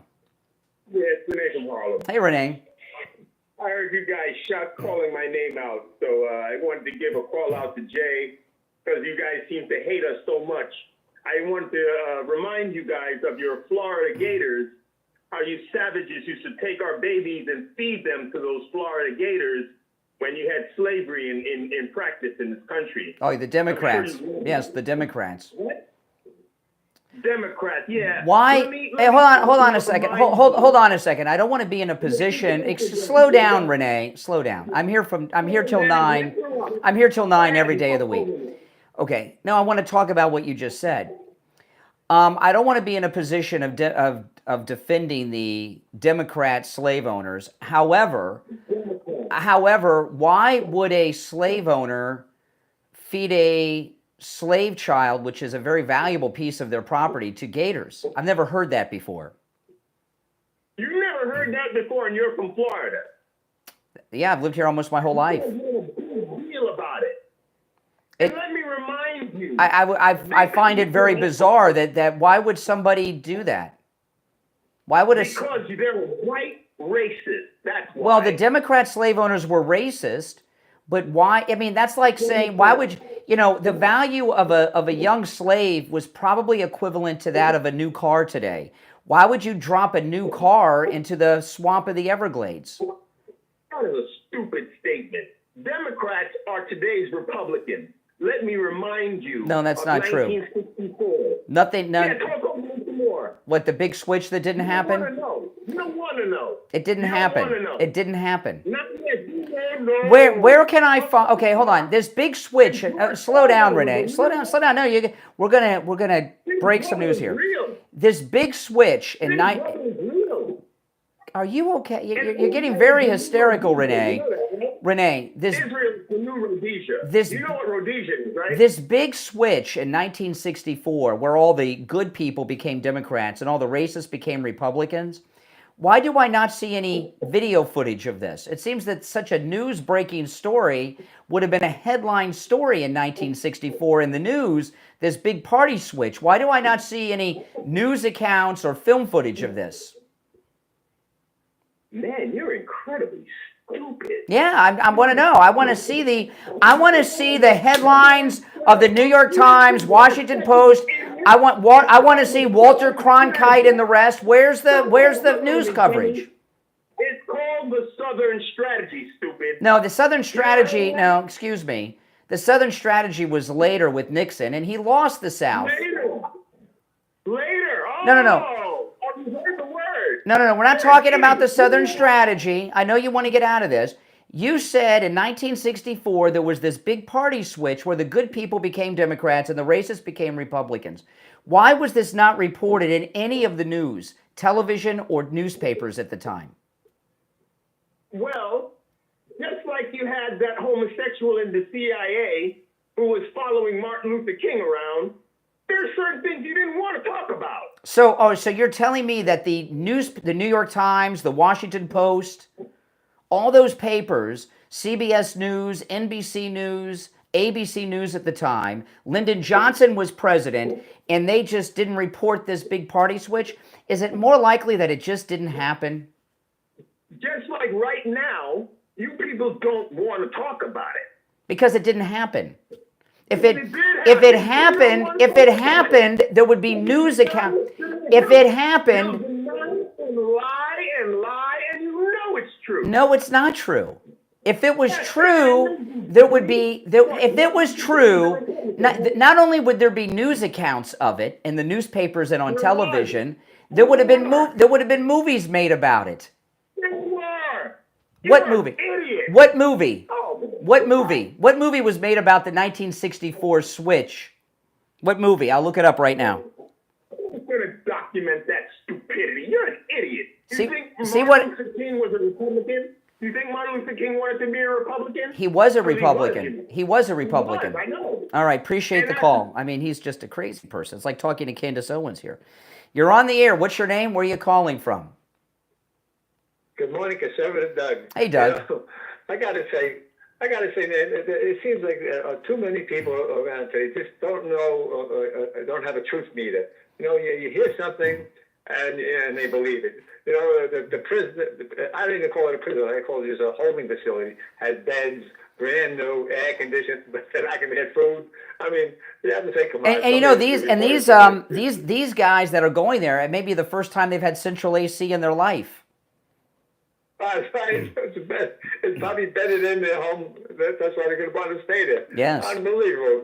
And I guarantee the food's going to be excellent food. It's going to be everything taken care of until they get out. Yeah, they'll probably even have churros there. They'll probably have a Chipotle and there.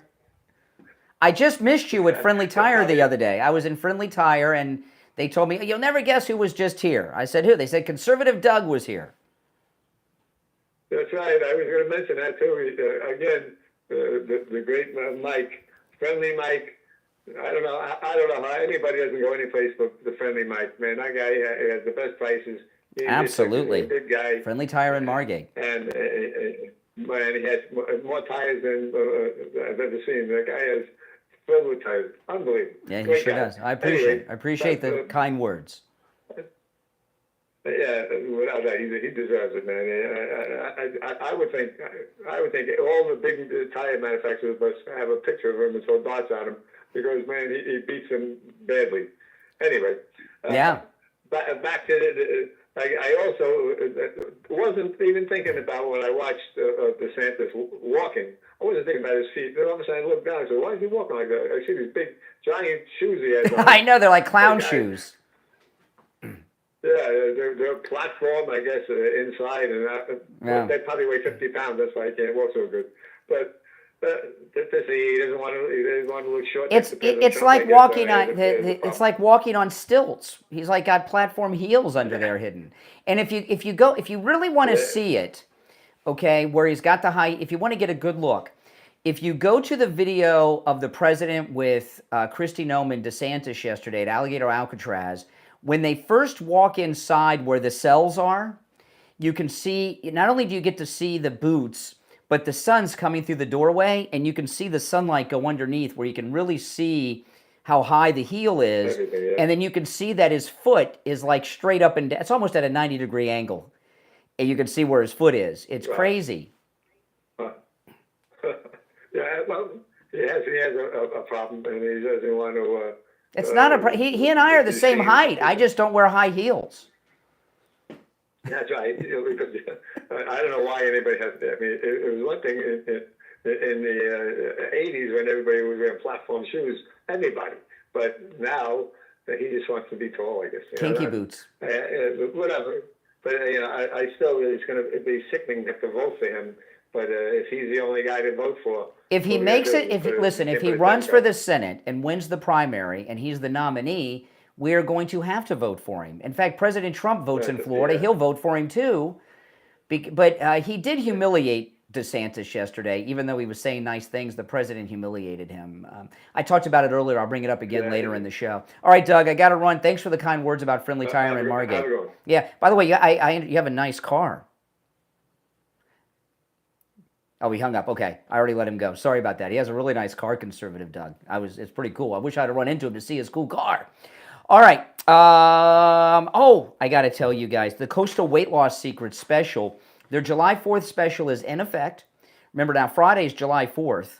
So, they're going to be closed on July 4th, and the special ends on the 7th. So you got to call today, tomorrow. Coastal Weight Loss Secret, 20% off for new patients. This is their July 4th special.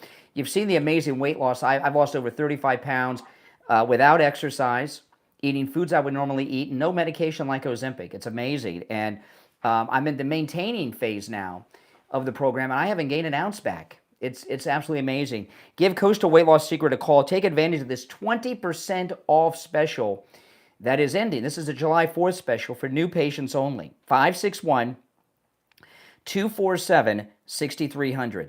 561-247-6300. 561-247-6300. Make sure you tell them you heard about them on the True Oldies channel and online, coastalweightloss.secret.com. We'll be right back.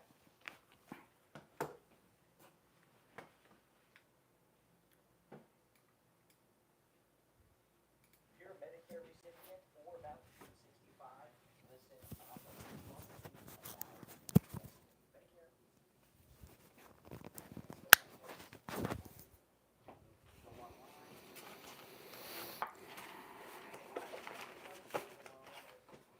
Someone who doesn't really know what they're talking about and what happens.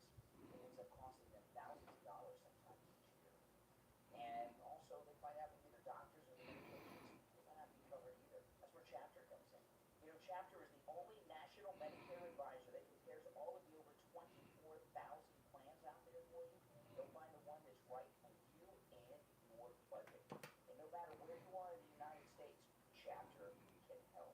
You're going to get answers. You're going to get fast, and you're going to get them for free. So whether you're on Medicare right now or turning 65 soon, give Chapter a call. 805-754-3033. 805-754-3033. The number's also in the description of the episode. You're going to talk to a real person. They're going to walk you through everything step by step. No gimmicks, just real help. Because the right plan can save thousands. Again, the number 805-754-3033. 805-754-3033. Get your Medicare questions answered free. 805-754-3033. Your help and your wallet will thank you. All right.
We'll be back in about a minute, guys.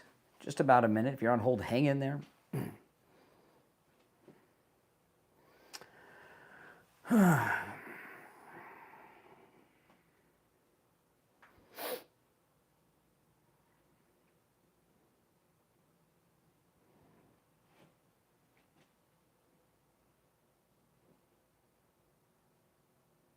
Oh, you did? Bike Bay, thank you so much for calling Chapter. Awesome. Thank you very much.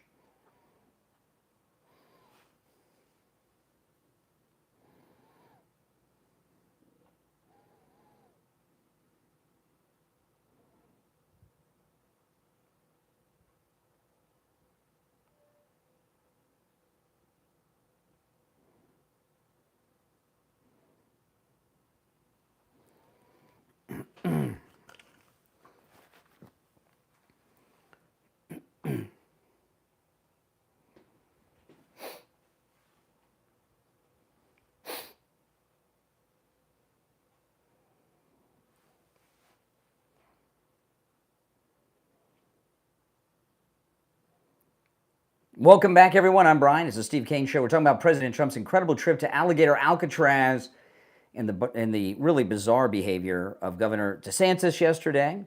You're on the air. What's your name? Where are you calling from? You're on the... Yes. You're on the air. What's your name? Where are you calling from? Brian Craig. Hello. How are you doing tonight? Tonight, it's the morning. It's 7:34 a.m. Well, where I'm at, it's the nighttime. Really? Where are It's you? always the nighttime around here. Where are you? So I am in Canada. Oh. Brian Craig, I had a question for you. What has Israel or AIPAC done to positively affect the American people in the past 10 years? Well, just a couple weekends ago, they gave us great intelligence information to stop our enemy, Iran, from developing a nuclear weapon. They gave us great intelligence so we could take out that nuclear facility. So what I actually heard was that we had gotten great intelligence from Iran that there was actually a terrorist plot created by Israel to drop some sort of bomb or create some sort of terrorist attack on No, you heard American wrong. soil. But while you're concerned with Israel, let's talk about the Great White North of Canada. What has Canada done for us? Canada has not done shit. There we go. All right, first dump of the day. There we go. Okay. First dump of the day, Mike. Now, I do agree with what he says about Canada, what they've done for America. I do agree with his statement. Yes. Oh, my goodness. All right, while we're waiting for the delay to build back up, stand by if you're on hold. This is great. So, President Trump, that's, by the way, the anti-Semites, that's their big question. What has Israel done for you guys? This is incredible. President Trump is the most popular president in history. This is from CNN yesterday. Listen to this, CNN. This is a great time I wanted to get this story out there earlier, and now that we're waiting for the delay to build back up, it's a great time to do it. This is CNN going over the latest polls. Listen to this.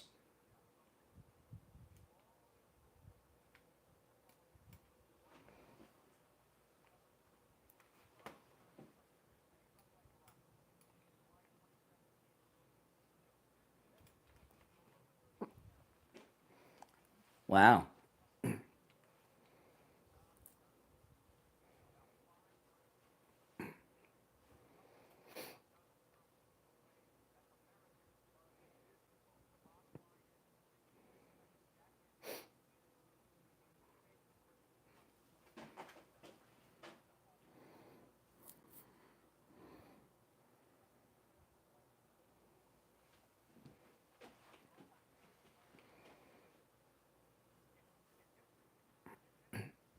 CNN here.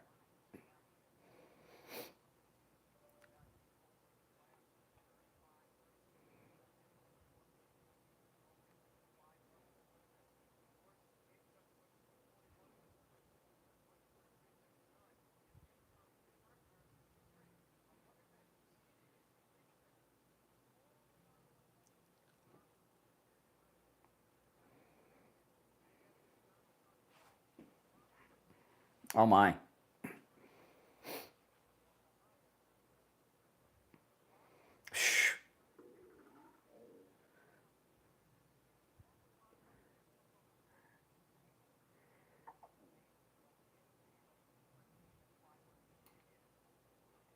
And by the way, he's more popular than Reagan was after he got shot by Hinckley. All right, this is CNN, by the way. Let's see. I didn't listen any further in, so let's see if they got anything else to add. That was pretty good.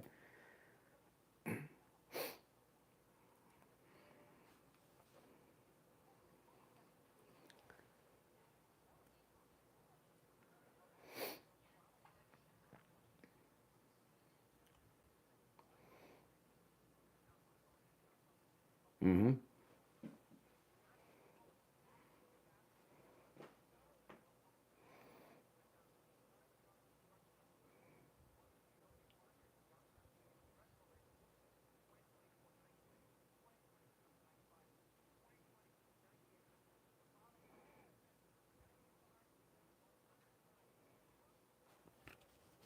Oh my goodness.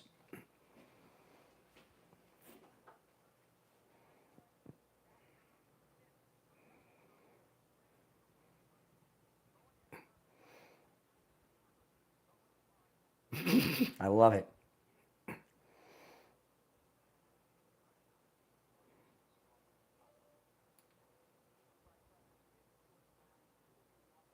Yeah, oh man, that's CNN, most popular Republican ever, Donald Trump. This is beautiful, beautiful, beautiful. All right, you're on the air. What's your name? Where are you calling from? All right, you're on the air. What's your name? Where are you calling from? Yeah, good morning, Brian. This is Richie. Hey, Richie. I want to address a couple things. First of all... Hold on, let me answer all these lines here. My phones are ringing off the hook. All right, go ahead, Richie. Two biggest lies that I've heard in my lifetime is, and the telling people that Trump is a Hitler, a big major lie that the Democratic Party try to trash his character and lie and lie and lie. His business dealings, it goes on and on and on. And the second biggest thing is the border is closed. Now, I watched Mayorkas, when he got in front of the Congress, lie through his teeth. I watched them all lie that we need legislation. Big lie to the American people, and to the Renees of this world and Jays, feeding these people.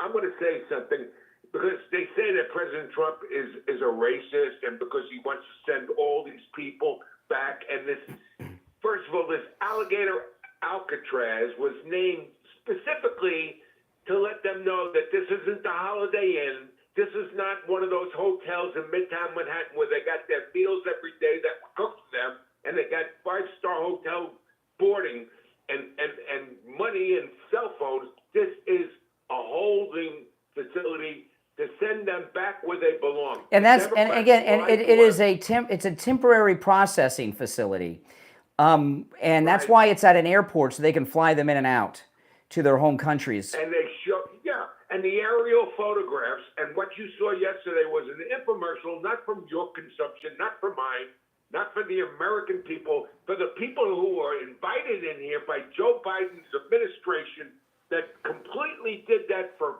election purposes so they could keep these people here. And I'll tell you, one thing that was not reported, okay, there were a lot of environmental nutbags there protesting yesterday. And there were a lot of them there, hundreds and hundreds, and they were where I was at when I did my documentary on Saturday at Alligator Alcatraz, which you guys should see.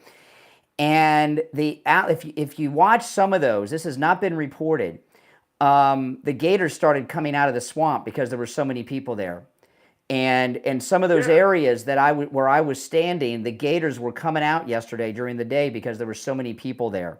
It's very dangerous. Do not go there. And I don't think those people realized, who were standing along the swamp of the Everglades, what danger they were in. Yeah, for people that don't know about Florida, and this is most of the people that don't live down here, and Brian's 150% right. You even have alligators on golf courses in this state.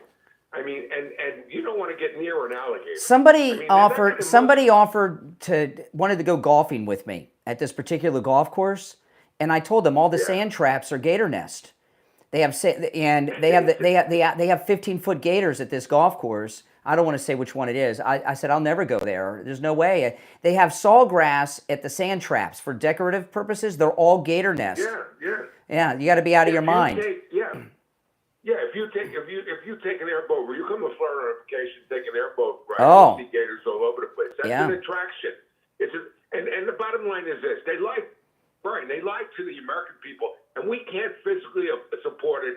I'm sure there are some nice people in this group, but they came up here illegally, and they were basically invited in by the Democratic Party. Exactly. All right, appreciate the call, Richie. We got to run now. I want to tell everyone. Saturday, July 19th, come meet me. Saturday, July 19th, 10 a.m. at Attorney Barry Siegel's Medicaid seminar. It's at his main office in Boca on Military Trail. This has limited availability because it's at Attorney Barry Siegel's office, so they have limited seating. You do need to make a reservation, even though it's completely free. I'm going to give you the number. Give them a call. They'll give you directions and reserve your spot. Come meet me, Brian Craig, Saturday, July 19th from 10 a.m. to 11:30 a.m. at the Seagull Law Group's Medicaid seminar at their main office in Boca. 855-FLA-3782. 855-FLA-3782. And online, SeagullLawGroup.com. We'll be right back.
We'll be back in a little more than a minute.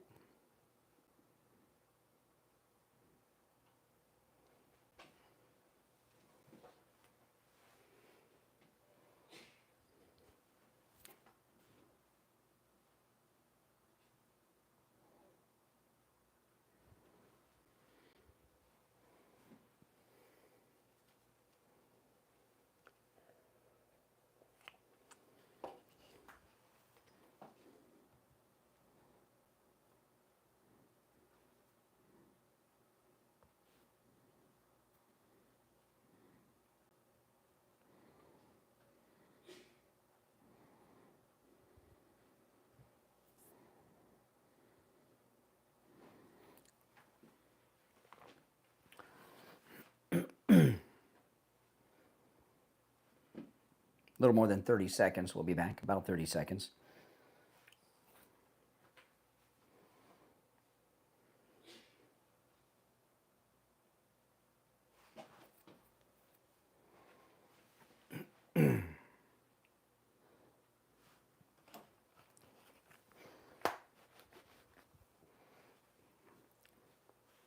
I'll get to him in the next hour.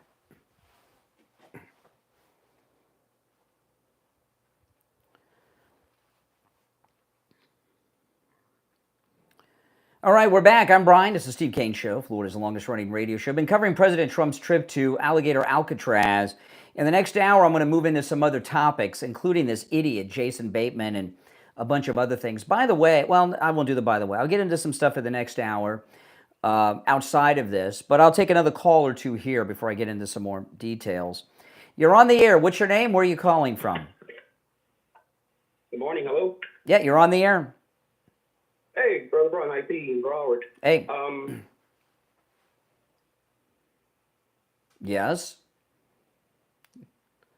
I think IB hit the mute button on his phone, and he may be talking away. He may be chatting up away. Let's see if he comes back. Nope. Hello? Yeah. Okay. Yeah. I just said you probably hit the mute button on your phone. You got me good? I'm clear? I can hear you now, but you were muted. You muted yourself. That was pretty weird. That was weird. Okay. Boy, you and Richie beat me to the punch. What I took away from that CNN percentage report at 63%, what I took away was the 37%, and break that down, dissect that as to what demographics they are, because those are the cults. Okay? We have the most popular president in history. Even CNN just said it. Okay, so you guys can't say we are a cult because we wear MAGA hats, because the numbers don't lie. So that is no more a talking point. Okay. Yep. Now, Richie said it best. What I wanted to say is this: remember, it was only a housing, the Alligator Alcatraz. It's only a housing. It's a station, like the military getting ready to go out to war. They go to one spot. Everybody put on the gear to get on the plane. Yeah. That's not like staying in a hotel week after week, month after month, year after year. Imagine if Kamala was in there. So we're saving all that money. And let me tell you something, Jay from Jersey. We here in Florida have a surplus of money. We are already prepared for hurricane season, so it's not like those people are going to be there if a hurricane comes, because the equipment that we have there can sustain 120 miles an hour wind, because Ron DeSantis isn't the first one to do this. We have our own FEMA. We don't need the government to come in and help us in a hurricane. And it started with our Governor Scott when he put in the things to make sure that the gasoline will still flow, put in the pumps, okay? So we're already ahead of that game. And if it was really that severe, Hurricane Cat 3 or 4 come, then we could simply put them on buses and get them out, or get them out on a military C-47. Absolutely. Okay? So that's just nonsense. You have a question before I say anything else, or? What, am I interviewing you? No, I have no questions. No, because usually it would be like, click. No, I'm like the Diddy defense. I've got no witnesses. I got nothing. No questions. By the way, do you think Diddy's going to go free, guys? What do you? I was watching this. It was. They came up with a verdict on a couple, but everybody seems to think that they came up with not guilty verdicts. We're going to find out soon, but. By the way, Jay from Jersey, by the way, they are safer in that facility as long as they don't leave the facility. They are safer there, and they're eating better than you. You are in more danger. That's true, IB. He asked if I had anything to say. I said it, then he totally ignored it and went back to his thing. It's like I didn't even say anything. Oh my goodness. Now, President Trump dropped some big news yesterday at Alligator Alcatraz, and it's really policy-wise one of the biggest stories of the last few weeks. And it didn't get much coverage. It was seen live. It happened live, and this is when he was out on the tarmac with Ron DeSantis, and Marjorie Taylor Greene's boyfriend Brian asked a question about a bill that Marjorie Taylor Greene has introduced about redoing the census next year, and Trump came back with a very long answer that he is supporting, and they are planning on doing the census next year. And this is huge. The census is done every 10 years. So this would be 4 years early.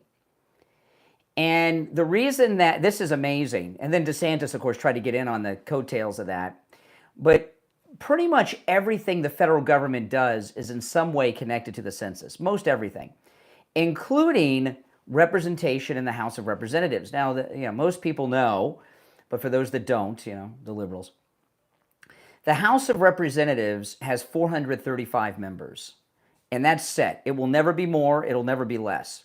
Every 10 years, we do the census, and then every 10 years, those House seats are redistributed.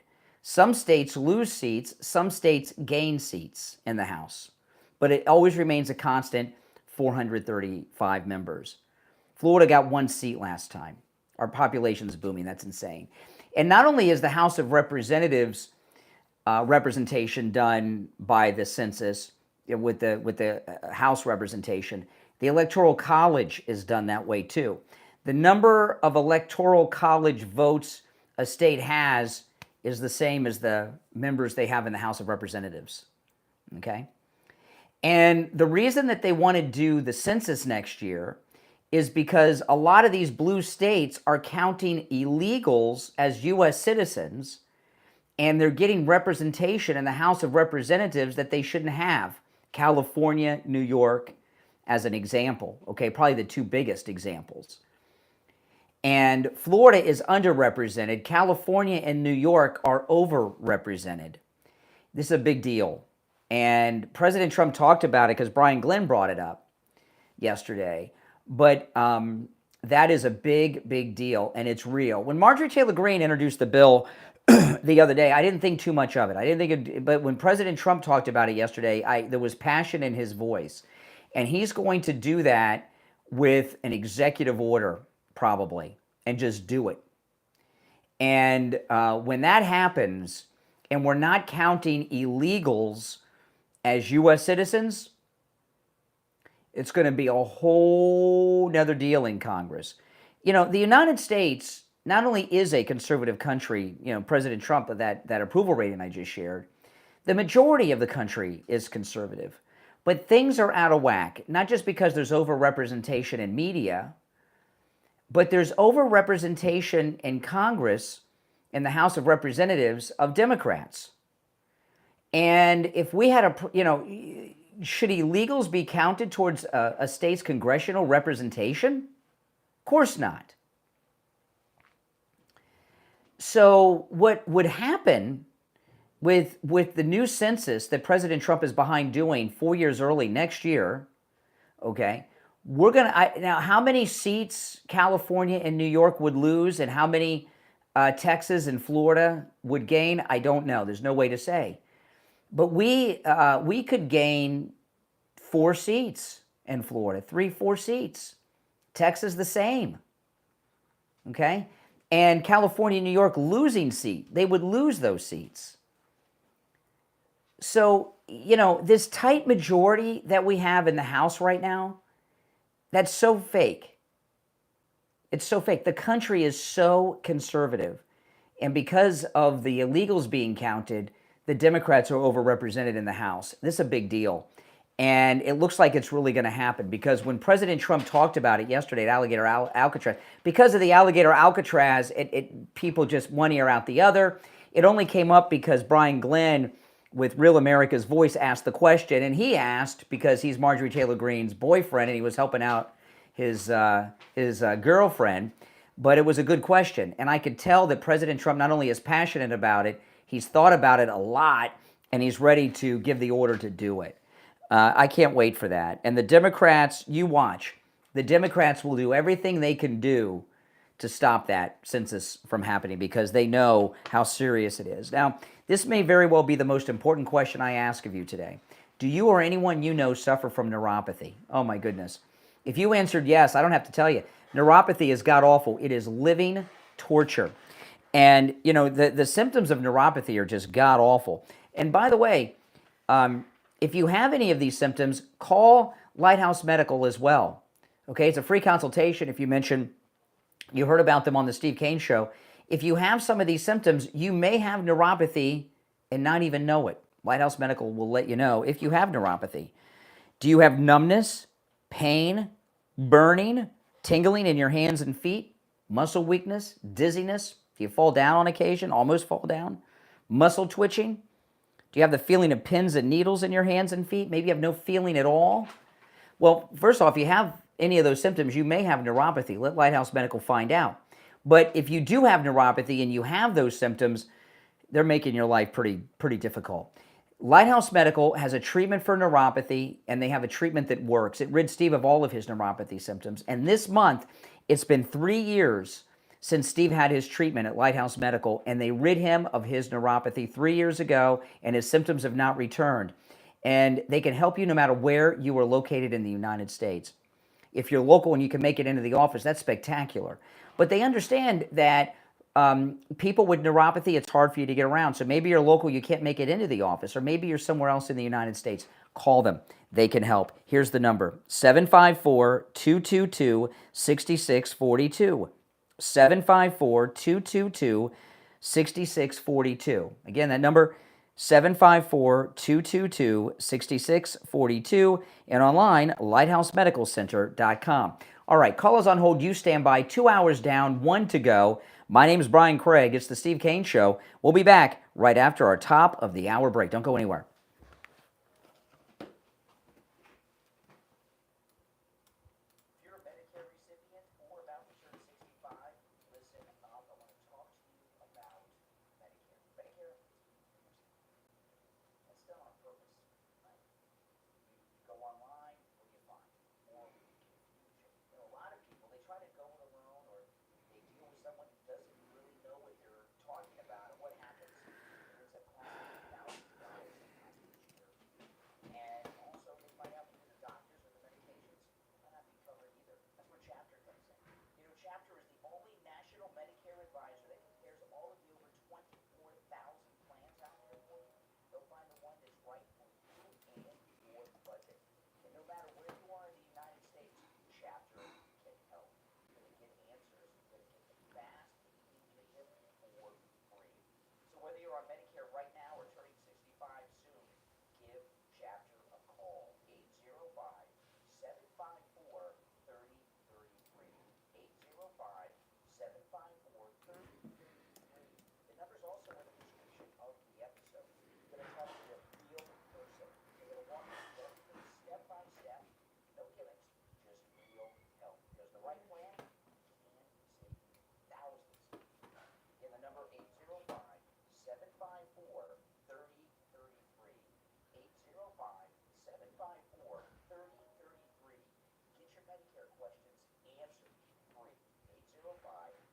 805-754-3033. Your help, your wallet.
Okay, we'll be back shortly, guys.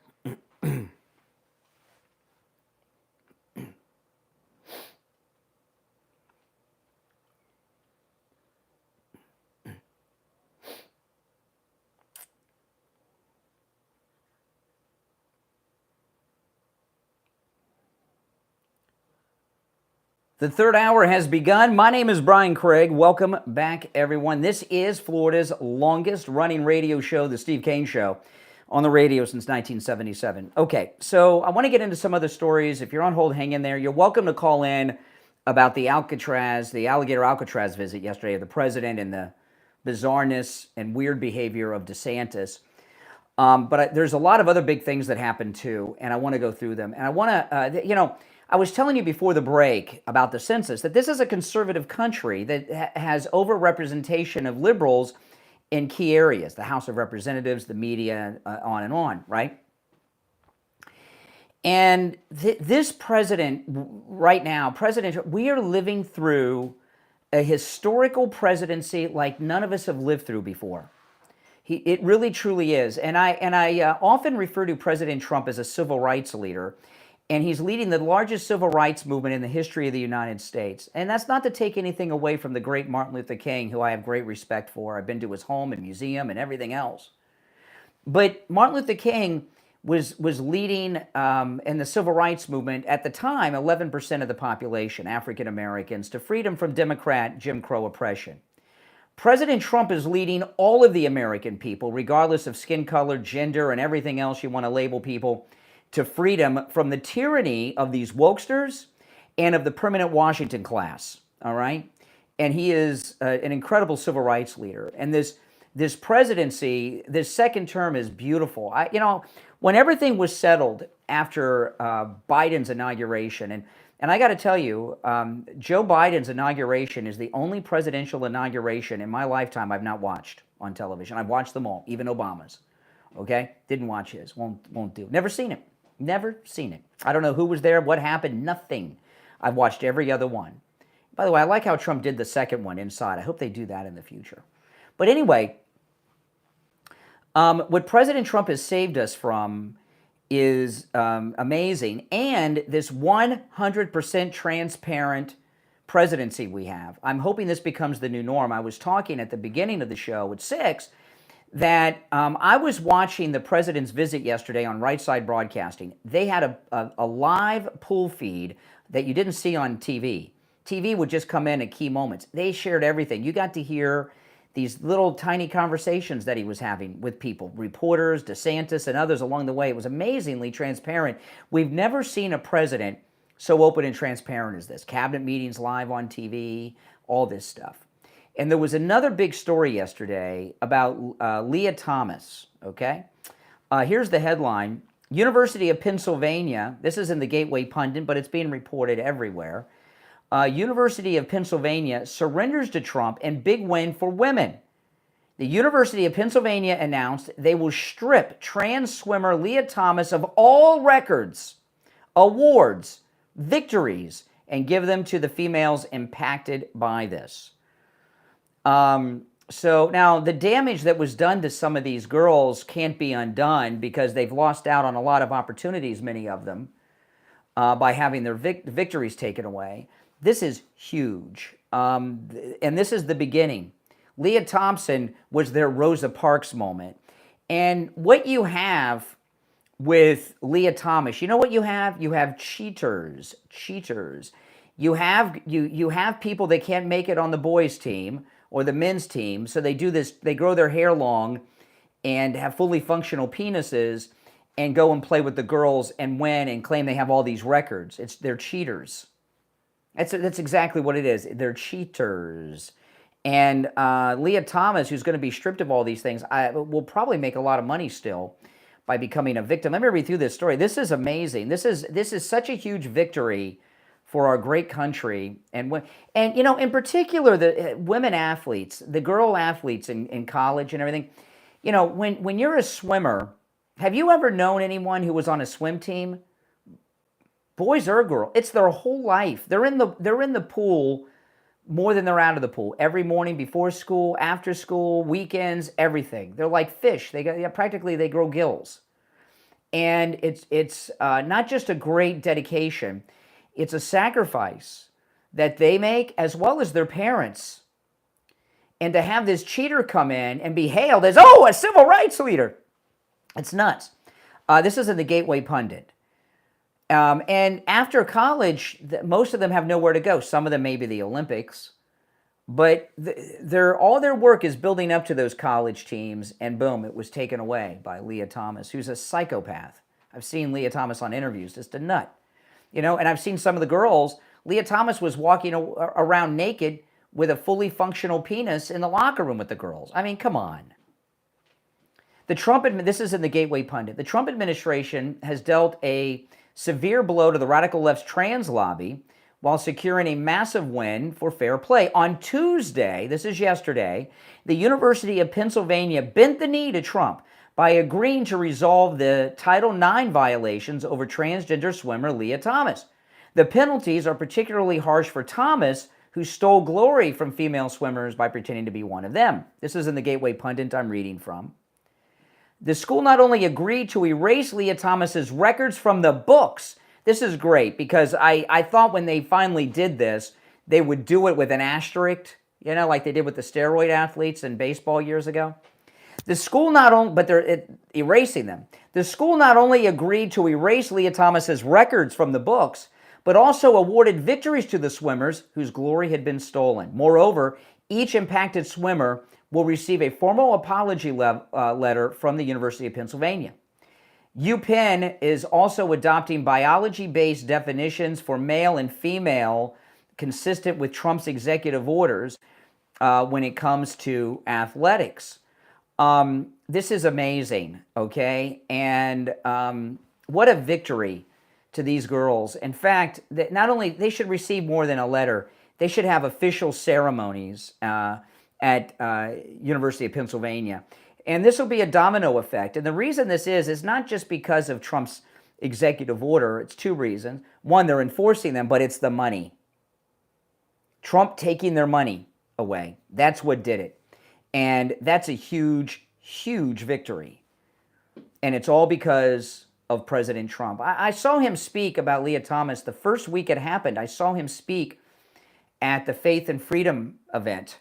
And he was talking about this, and he was just flabbergasted by it. And could you imagine if Trump had not won re-election, women's athletics would be over in this country. They'd be over. And Leah Thomas, well, probably because they're famous, will make a living for a while.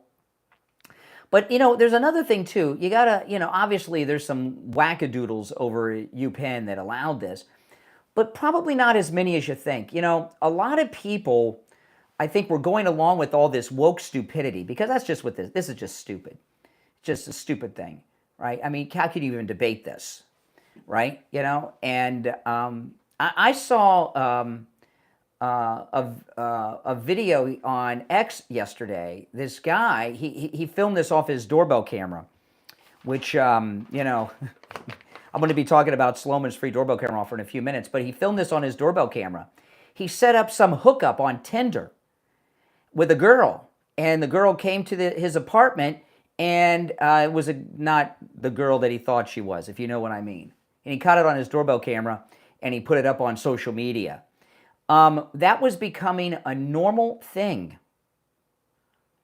And the birth rate, see, America's in big trouble with our birth rate.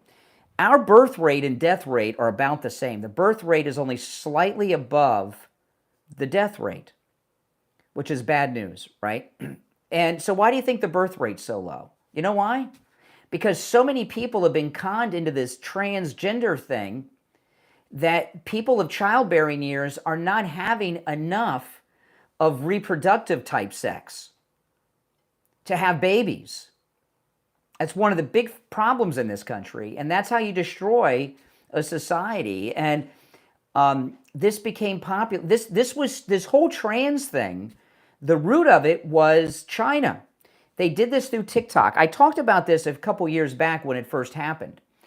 TikTok was a Chinese psych op. It's developed and morphed into other things. But what they were doing what the Chinese were doing on TikTok, okay, is they were pushing anyone who was trans. They were pushing them up to the top of the TikTok views and would get millions of people. They started a trend. And others, because young people, all they care about are how many views and clicks they get. A lot of them started, and China was pushing it up.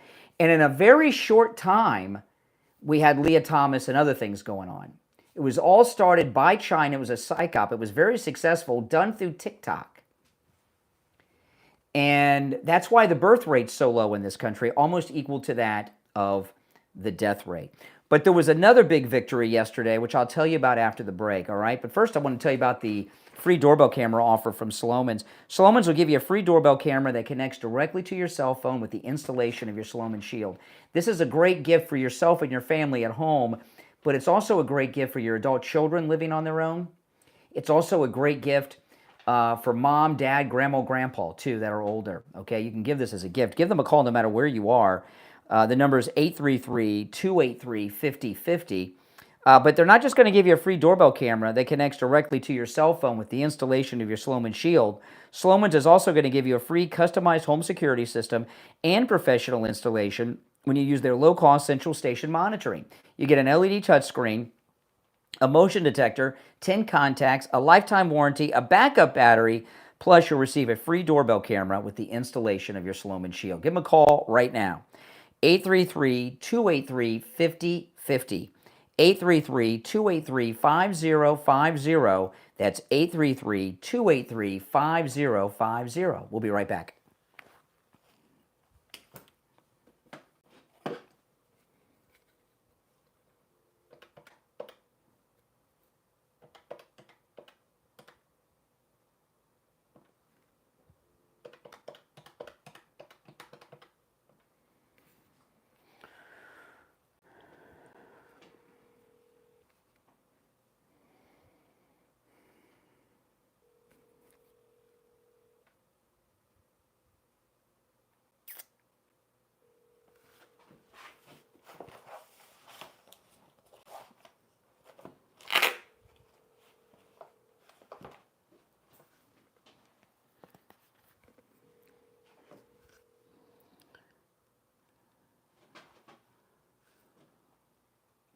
Hey, Barry, it's Brian. Hey there, hold on.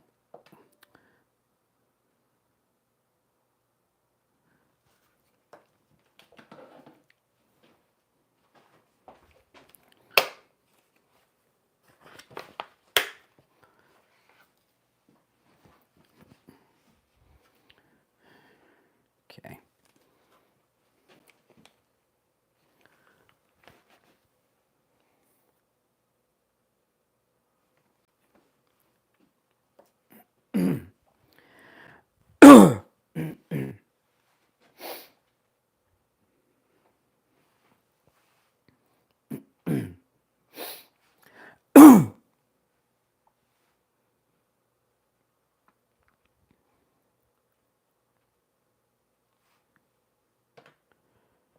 Welcome back, everyone. I'm Brian. It's the Steve Kane Show, Florida's longest running radio show. It's time to check in with attorney Barry Seagull from the Seagull Law Group. Good morning, Barry. Good morning. How are you today? I'm doing all right. What do you have for us this morning? Well, today we're going to talk about Medicaid. Of course, we have our Medicaid workshop coming up on July 19th, 10 a.m. That's a Saturday at our Boca Raton office. The seating is limited, so please register. And, this is something, especially if you or a loved one are receiving care or in a position where you're about to need care, under the circumstances with what's going on with the possible cuts to Medicaid, and we don't know how that's going to affect the programs that help the seniors pay for the long-term care. Now is a good time to do this if this is something that is either on the horizon or something that is already happening. You or a loved one are already spending down your assets. Because of the uncertainty, now is a good time to take advantage to either come to our workshop and learn what you need to learn about it, or call our office and schedule a free long-term care analysis where we'll sit down with you, go over everything with you as far as your situation, the assets, your income, and a few other factors to determine if you could potentially qualify for Medicaid, and if not, what needs to be done now to make sure that you can qualify when you need it. Absolutely. Now, I want to talk about the workshop for a moment. Now, guys, that's Saturday the 19th from 10 a.m. to 11:30 a.m. I'm going to be there. You're all invited, although seating is limited because it's at the main office of the Seagull Law Group in Boca. So you need to call, let them know you're coming, make a reservation, even though it's free. And when you call, they'll give you directions to the office. I'm going to give you the number in just a moment. Now, this Medicaid planning is absolutely amazing, what it does. And, I think the biggest mistake, Barry, people make, just on the little bit I know about the Medicaid planning, they think they won't qualify, that I own a house, or I have too much of this or too much of that. People make these mistakes of trying to be their own lawyer and think they don't qualify. Yeah, that's a good way of putting it. That they're being their own lawyer, and Of course, that's not a good thing. We're not our own doctor. We're not unless you are an accountant. So the point is, if for something this important, that could be the difference between spending hundreds of thousands of dollars out of pocket or keeping that for yourself and as a legacy for your loved ones, why jump to a conclusion automatically without even exploring the possibility, especially when it's a free consultation and a free workshop, to learn about it? You have absolutely nothing to lose and a lot to gain. Plus, you get to hang out with me and Barry for 90 minutes. What more could you want, Well, right? That's the best part of it. But, but I'll tell you this. People that don't do this type of planning, what sadly happens is either there's no estate left for your children or grandchildren, but even more tragic is the surviving spouse oftentimes is left broke, homeless, and destitute, moving into their grandchild's room at their daughter's house or something, or their son's house. Yeah, I mean, at the very least, or even if they don't get to that point, it's also very hard for somebody who may have been living a particular lifestyle, they've been living at a certain level, and then in their final years, however long that might be, that their lifestyle has drastically changed because the planning wasn't done properly. That's right. Well, listen, call the Seagull Law Group and set up that no-charge in-office consultation, and also reserve your spot for Saturday the 19th. And I can't tell you I cannot remember the last time I did an appearance on a weekend, okay? So, and I'm going because I want to learn more about the Medicaid planning myself for my own personal reasons, and also so I can better communicate it to all of you out there. And I'm looking forward to meeting you all. Call. The number is toll-free to the Seagull Law Group, 855-FLA-3782, 855-FLA-3782. And online, SeagullLawGroup.com. All right, Attorney Barry Seagull, we'll talk later in the week. All right, sounds good. All right, take care. Okay, we're back. Okay, now I want to, there was another big moment yesterday. First off, I want to tell you guys this about the big, beautiful bill. Don't believe any of this BS that you're hearing in the media or people like me that are trashing the bill and saying, oh, all the illegals are going to have their Medicaid and all this. Don't believe any of this nonsense that you're hearing. There was a big, big thing put in that bill. I mean, one of the biggest things ever. And, there was such a great victory for President Trump, Americans, and really our entire civilization yesterday in the Senate passage yesterday, which I'm going to tell you about in a moment. But I want to remind you of this. In President Trump's first campaign, these low-life Republican establishment snakes, Paul Ryan and all these jerks, okay? I remember there was one moment, it was around the time of the Iowa State Fair. Remember when President Trump took his super cool helicopter to the Iowa State Fair and was giving the kids rides in the helicopter with him in it? I remember there was this one kid, he got into the helicopter with President Trump, and they're taking off at the Iowa State Fair with President Trump. He wasn't president yet, he was just Mr. Trump. But and the kid says, "Are you Batman?" And President Trump said, "Yes, I'm Batman." Remember that? That was hilarious. And and Paul Ryan and all these snakes, was Reince Priebus involved in this? I don't remember. He was head of the RNC at the time. They were making a big deal to get President Trump to sign off that he agrees and supports the Republican platform. And this was one of their first instances of misjudging Donald Trump. For some reason, they didn't think he would sign the platform. Not only did he sign the Republican Party platform, he pretty much accomplished the whole thing, right? And whatever President Trump's done a lot of great things. By the way, he ended another war yesterday, his fourth war. He ended the war between Israel and the Gazians, right? He got that ceasefire going. It's a pretty amazing thing. Not getting any credit for that, not even in the news, really. He ended another war. Is that his fourth war he's ended? I think it is, right? Israel and Iran, Israel and Gaza, Rwanda, and Pakistan and India. That's 4 wars the man's ended. How the hell do you not give this guy the Peace Prize at least once? And he's got a lot of great accomplishments. But I believe President Trump's greatest accomplishment is overturning Roe v. Wade. You know, how long ago did that happen now? How many babies have been born since because of the overturning of Roe v. Wade? And that is going to be his greatest accomplishment, because every day there's children born that never would have been born because Roe v. Wade was overturned. And they're going to have children. And President Trump, because he overturned Roe v. Wade, there was great, perfect appointments to the Supreme Court of the United States, millions and tens of millions and maybe even hundreds of millions will be born over time. Remember Schindler's List, the end of Schindler's List? When they show the survivors and their descendants going to Schindler's grave? You know, the line's like 50 miles long, right? Remember that? I mean, that's amazing. And all these people, if you're on hold, stand by, and I would like to take your calls on all of this at 1-888-465-2631. I have more things to bring up, but I will take some calls after the bottom of the hour break. But these are important issues that are being brushed over by the fake news media.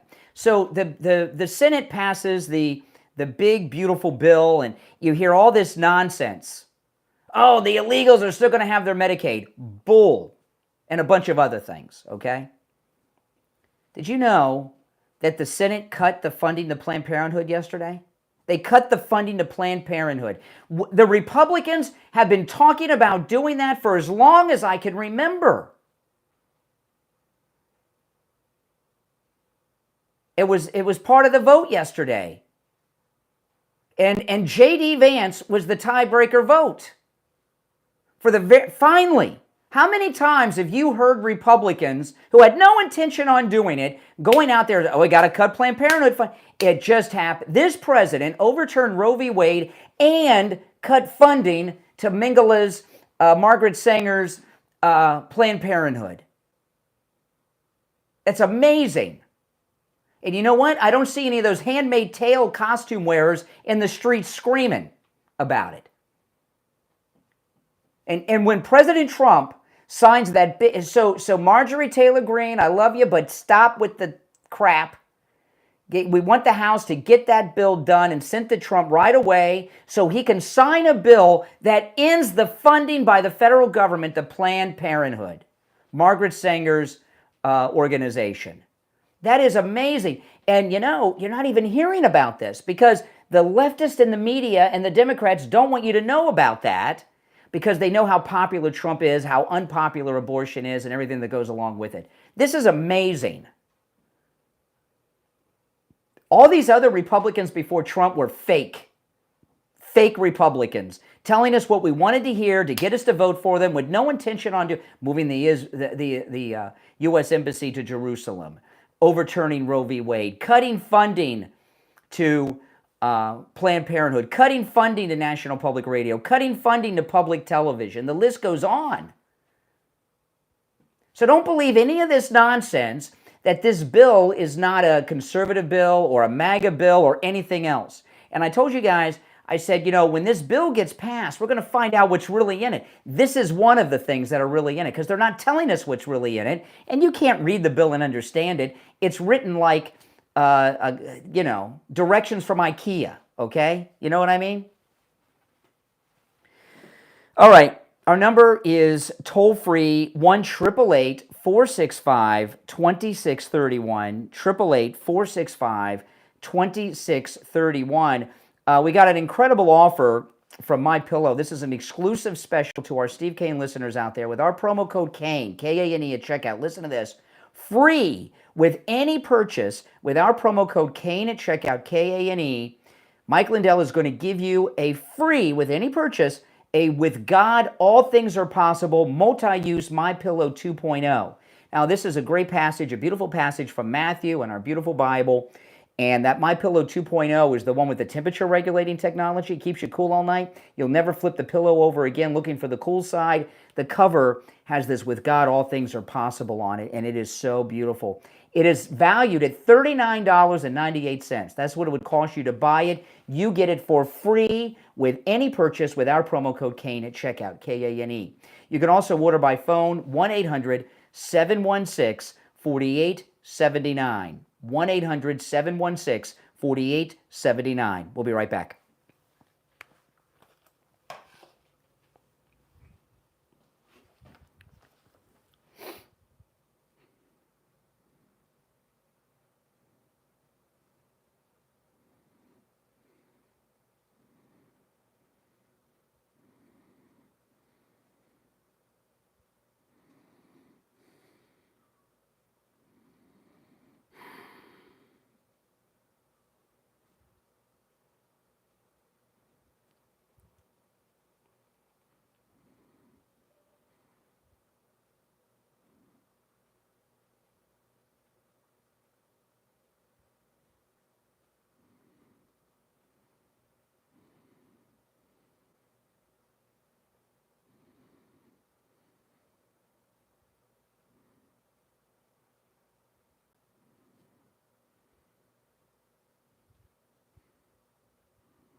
Welcome back, everyone. I'm Brian, and I want to get back to some of these stories because yesterday was a big news story, okay? And a lot of big news stories.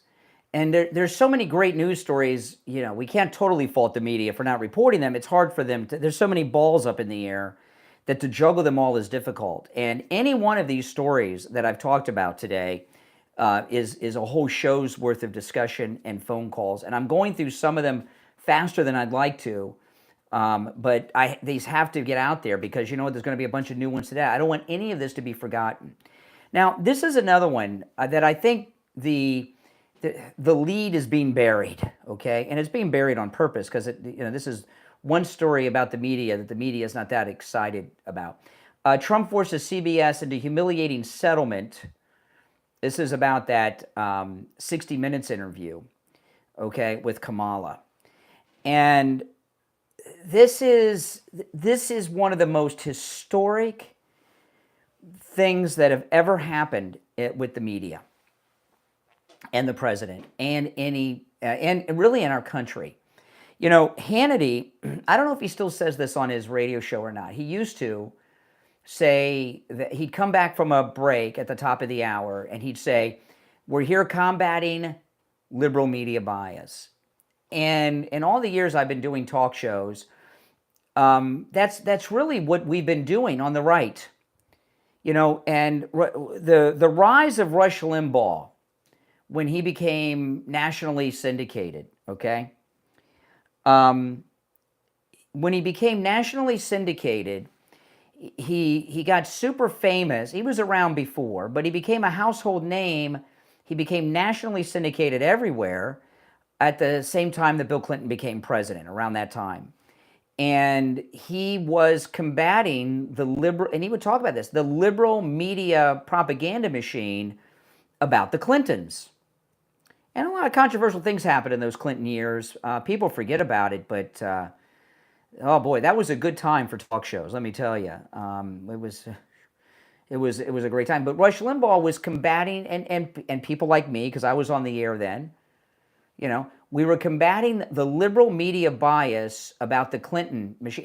And when conservatives, you know, there was a big, because of Rush's rise during those Clinton years, okay, early on, conservatives like me and Steve Kane who were talking about these things, there was a rise with people like us around the country, right? We didn't even have the internet yet. And it was such a big deal that the Clinton White House even had a radio day at the White House where they invited radio hosts from around America to broadcast live from the front lawn of the White House. Remember that? Our radio station didn't have a budget to broadcast from the radio station hardly, so we didn't get to go. We didn't go, and I was very young and broke then. I wouldn't have been able to buy I couldn't have afforded a Greyhound ticket to Washington, not to forget about an airplane ticket with radio equipment. But what we were doing during that era, we were beginning combating left-wing media bias, where this is something we've dealt with for years. The left-wing media bias was always there, but it became very powerful after Watergate. Everybody knows now that Deep Throat with Woodward and Bernstein was a disgruntled senior guy at the FBI who was upset that Nixon didn't make him the director when Hoover died, and he was giving all this stuff to Woodward and Bernstein. It was a CIA deep state op. Bob Woodward is a deep state intelligence guy. He was with Naval Intelligence when he was in the Navy. Woodward and Bernstein are not investigative reporters. They were handed everything by the deep state and just rewrote it a little bit and printed it in the Washington Post. And that's when left-wing media became weaponized with the Washington Post, and it was everywhere. And we've been fighting it since then. I mean, I was a baby, but all my adult life, most of what I've talked about on the air in the past, and people like me, is putting a proper perspective on the left-wing media bias. So what does that have to do with this settlement with CBS and Trump in 60 Minutes? This is President Trump has just defeated the leftist and their media bias in the news and ended it. Now, old habits die hard, and they're going to have a difficult time with it. But, you know, that story I had that I shared with you about an hour ago of President Trump having the highest approval rating of any Republican president ever, okay, that was from CNN. This CBS settlement, Paramount-owned CBS, over 60 Minutes, what had happened was they interviewed Kamala Harris. Kamala Harris is a dumb, drunken airhead who got to where she is by hooking up. We know this. Willie Brown was her sugar dad. We know this, right? She did an interview that was incoherent, and they re-edited her part of the interview so that her questions sounded intelligent and quick and to the point, and she looked and sounded presidential. They altered the interview to help her and put it out there as news, all right? And what this settlement from CBS to President Trump is not being properly presented because the media don't want to admit this, okay? They've probably been crafting interviews like that for years. You know, I don't do many interviews. And the reason I don't do interviews very often is very rarely do I do interviews with other people that do shows or podcasts and things like this. It's very rare. For me to do an interview usually is with someone I'm personal friends with, and I've turned down some big ones, okay? Because once you do that and it's not live, who knows what they'll do. And I gave an example of this. Last year, someone I'm not friends with, but an acquaintance with, asked me to do an interview to help out their podcast and YouTube channel. And I did it, and it was recorded. And I was listening to the interview, and it just, I don't know, I didn't realize this at the time because I didn't hear it right after.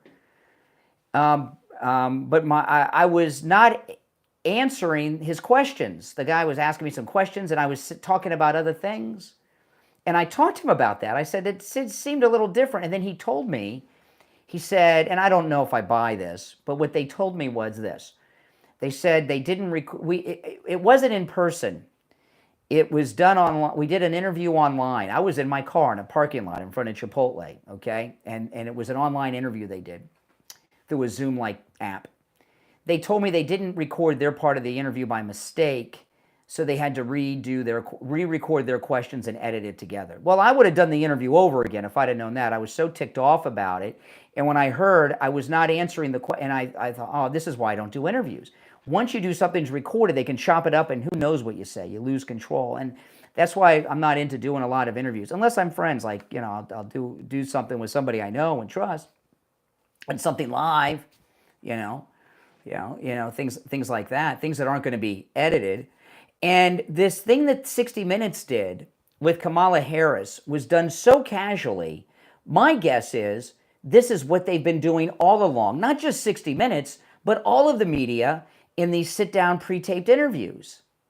They have weirdos and idiots and dummies that are politicians, and they've been editing them and doing all kinds of things to make them look credible and coherent. This goes beyond Kamala Harris, I promise you. And there has already been a change in the media and how they cover Trump since this has been going on, with him challenging people through these lawsuits like he did with 60 Minutes. It's not about the money, and it's not about that particular interview. What President Trump has done is done more work to end left-wing media bias than Rush Limbaugh and all the many people over the years like me that have been calling it out. Because they're terrified now that if they do something like that, they're going to get sued. Now, like I said, it's not going to end all of it tomorrow or today because, again, a lot of these people, they don't know how to even do news, right? They're propagandists, and this is how they were trained at the Columbia School of Journalism. And when they started in the media, this is how they were trained, and they don't know any different. But this 60 Minutes, everyone's talking about it, but they're on the outside. They're not talking about what it really means. The mainstream liberal media bias is almost been totally wiped out because of President Trump and what he's doing. And it's not just because there's new media out there. It's because he has been, first, he started branding them fake news. And someone may say, well, that was used before. Every word's been used before. President Trump in the first campaign started branding them fake news. And that caught on. And then a lot of people that don't follow such issues were starting to pick up that, hey, yeah, it is fake. And here we are a decade later. President Trump has spent a decade challenging the media, holding them accountable, calling them out, and boom. Their left-wing media bias is all but over now. It's pretty amazing what he's done. And that's the importance of this 60 Minutes settlement. All right, call is on hold. Stand by. I would like to go back to the phones and hear your thoughts on all the things I brought up this morning. I brought up a lot of issues. There's some others I haven't gotten to yet that I want to share as well. My name is Brian Craig. This is Florida's longest-running radio show, The Steve Kane Show, on the radio since 1977, celebrating 48 years on the radio. And next month, August, is the 49th year of The Steve Kane Show. Isn't that something? 49 years come August. If you're on hold, hang in there. We'll take our break and be back with the Gold Report after this.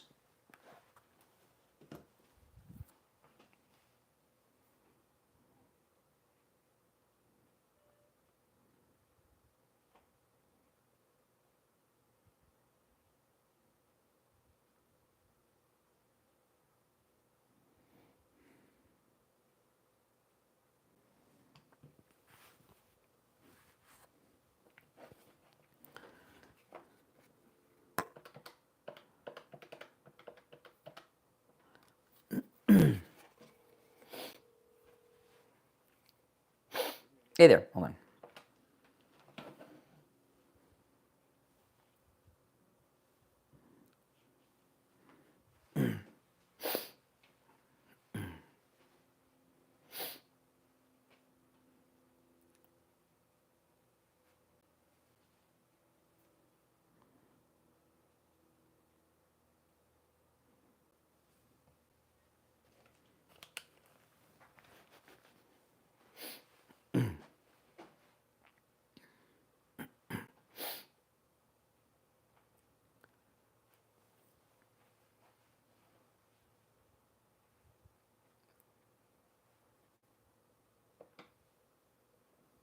Welcome back. I'm Brian. It's the Steve Kane Show, Florida's longest running radio show. It's time, as we do every day at this time, to check in with William Youngerman from the offices of William Youngerman Incorporated with the Morning Gold and Precious Metals Report. William Youngerman, how the metals looking? Metal's looking good. Gold is performing very well after bouncing around those lows several times. We've seen gold move up yesterday, $35.25, closing out the day at $3,336.90 after trading in a range of $33.01 on the low to $3,359 on the high. Silver closed down 7 cents at $35.98, while platinum was down $1 at $13.54. And palladium closed unchanged at $1,102. All the metals are up today. Gold trading in a range of $33.26 all the way up to $33.51. Right now we're up $9.60 at $3,346.50 the ounce. Silver up 32 cents at $36.30 the ounce. Platinum up $26 at $1,380. Platinum still moving ahead, very strong. Yeah, that's amazing. Up $18 at $1,120. Wow. So the markets are doing very well right now. Gold's, pushing towards $33.50 again. Wow. And so that's all great news. Pretty much where we are. That's great news. I mean, these numbers are just amazing. I got to pinch myself every time we get the gold report here because these numbers are just amazing. You know, mostly what we talk about is like bullion, right? Buying 1 ounce, 10 ounce of this or that. But you also handle collectibles for people that are into collecting coins. Can you talk a little bit about that, William Youngerman? Because I know that we have a lot of coin collectors out there, I'm sure. Yeah, for over 50 years, we've built some of the most amazing rare coin collections for people and currency, paper money, rare paper money collections for people all over the United States. And in every phase of numismatics, we've done beautiful collections for people in rare U.S. gold coins, world gold coins of the world are an excellent buy at very low prices compared to U.S. Products. So there's many opportunities to build and enjoy a historical and beautiful coin collection that will appreciate over the years, and that's exactly what rare coins and precious metals have been doing for the last for decades. Actually, they've been going up very nicely. Yeah, when it comes to collectors, is most of the time what happens? Somebody will either come in or call you and say, "I'm looking for this particular coin for my collection," and then you find how does it usually work with people that are collectors? Yeah, usually they'll call us up or they'll come in and say, "Hey, I'm looking for this coin or that coin," and we are involved in auctions all over the world every week, buying and trading coins for people for their collections and stuff. So that's something not new to us, and it's something we do and have done for over 50 years. You know, and another thing too, I know a little bit about this business from all the years of talking to you. You know, it seems to me that people are really taking a risk if they try to buy collectible coins on their own outside of you. You can help make sure that they're paying the right price too. Absolutely, that's the key to properly collecting coins. Is do your homework and sit down with your dealer and make sure that he explains to you how the whole system works, because it's a whole lot different than just picking up an ounce of gold or silver and knowing what the published price is. Coins are a very subjective thing, and it has to be done correctly. A rare coin is not something that just some telemarketer makes up and hustles to you just because he's making a big profit. Exactly. It has to be done properly. But if it is done properly and you enjoy the process of doing it, then it is a very rewarding thing to collect. Absolutely. Well, listen, give William Youngerman a call, no matter where you're located in America or the world. It's toll free, 1-800-327-5010. 1-800-327-5010. Stop in Boca at 150 East Palmetto Park Road in Boca on the first floor of the Bank of America building just east of US 1 Federal Highway on the south side of Palmetto Park Road. And you can find both William Youngerman's address and phone number on his website, williamyoungerman.com. Well, we're going to finish out the week tomorrow because Friday's a holiday, William, so we'll talk then. Okay, looking forward to it. All right, take care. All right, let's go back to the phones. You're on the air. What's your name? Where are you calling from? Never Trumper Steve here in beautiful Palm City. Okay, what's up? Brian, I can't believe, and listen, it's your show, you do what you want, but I can't believe you spent the whole first hour talking about DeSantis' high heels. That is not an accurate description of the first hour of the program. Very close. But if that gets you through your day, think that. No. Here's what I'd rather just talk about. And you watched the whole thing yesterday at the absolutely Alligator Alcatraz. Yep. You're right at the presser. So you heard the same thing I heard. And if Joe Biden had said this, you would spend the whole 3 hours saying that he's got to be committed. And there are two statements that are made. All right. Now you say everything that comes out of Trump's mouth is true. You can take it to the bank. So when he repeated again, at least for the second time yesterday, that 5 states have gas at $1.99 a gallon, when no state has gas at $1.90 a gallon, it gets a little scary. I'm using his line, but that's a scary statement. And what's even scarier is the other one. You and I both know that when you turn on your shower, water comes out, not according to him. The washing machine has plenty of water. The toilet has plenty of water. What is it with his water nonsense? Okay, now, so far as the gas prices, we don't know that you and I, neither of us know if there's gas that's $2 a gallon somewhere. It very well could be in some places. Excuse me, Google it. You were willing to Google it. Lady. Google it right now. Please, I'm not now. $1.99, what does it say? I'm not here to do your research. Now, the other thing though, I'm more interested in. It's not open phones today, so you got to talk about what I want to talk about. The other thing you said though, I'm talking what he talked about. Yeah, but President Trump's not hosting the show. I am. Open phones are Friday, but I want to talk about the water. You have liberal showers and liberal toilets, and they suck. Now, when I say that there's liberal toilets, what do you think I mean? I have no idea. They say they're environmentally conscious. They don't hold enough water to give you a proper flush. And there are shower heads. I don't know that. Well, yeah, there's liberal toilets. It's true. And I had one of those toilets. I got rid of it and put in a real toilet. When you turn the shower on? There's liberal shower heads that limit the amount of water as well. There's also washing machines, some of the front loaders that also limit the water amount inside the washing machine, and dishwashers as well. No, that's a true. I'm sorry you didn't know about the liberal toilets, but it's true. They couldn't market these products. They couldn't market these products if it didn't do the job. They do. No, they call them green. They say they're green. They don't really market them that anymore because when the green liberal toilets came out and people realized they had to flush 3 or 4 times instead of once, people didn't want anything to do with it. So they don't advertise it, but they've been getting help from the federal government under the Democrats to promote this garbage. Yeah, that belonged in the comments yesterday on a presser that has to do with the prison, I'm sure. But on the fact that I keep hearing him say that 5 states are $1.90 a gallon. I already Googled it for you this morning. Slow down.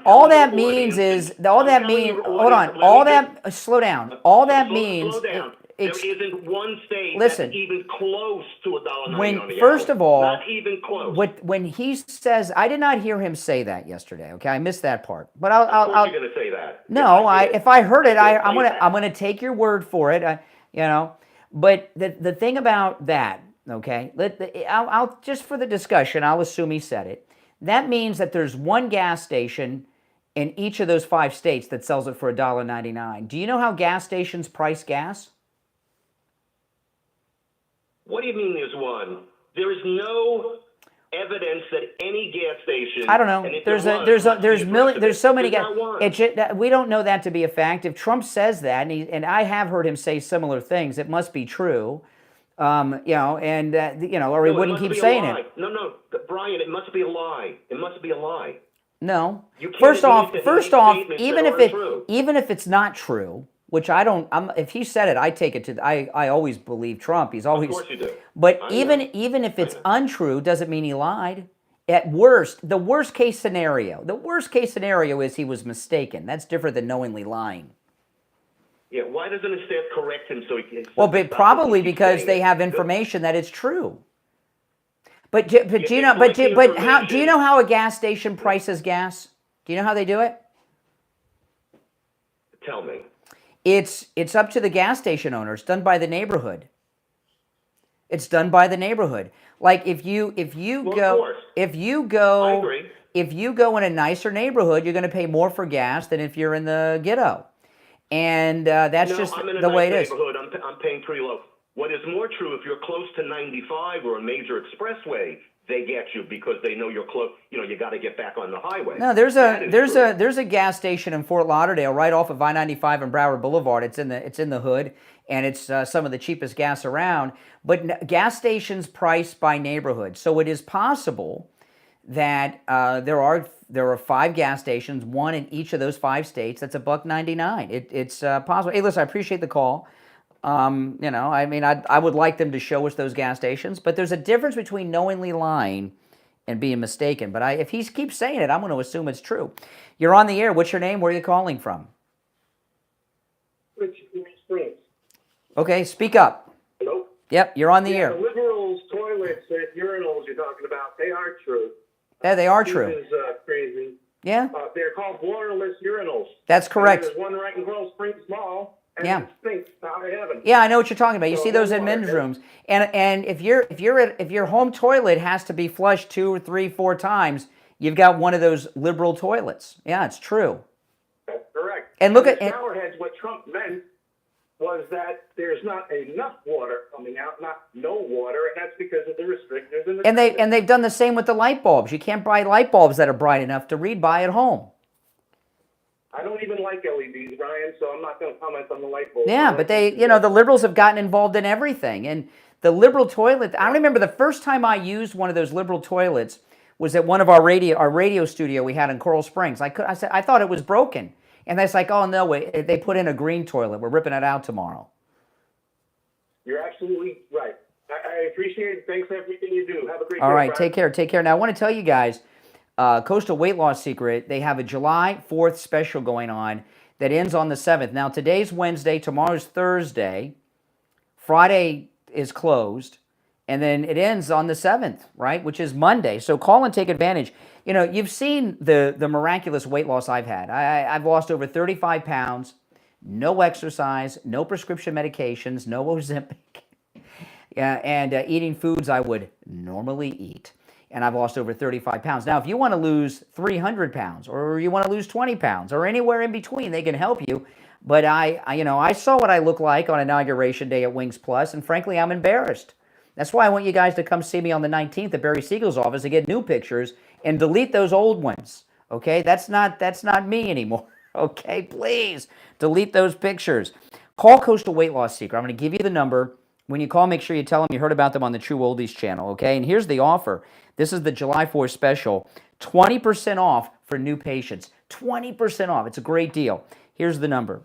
561-247-6300. 561-247-6300. That's 561-247-6300. And online, coastalweightlossSecret.com. I want to finish up, though. This is Joy Reid talking about Alligator Alcatraz.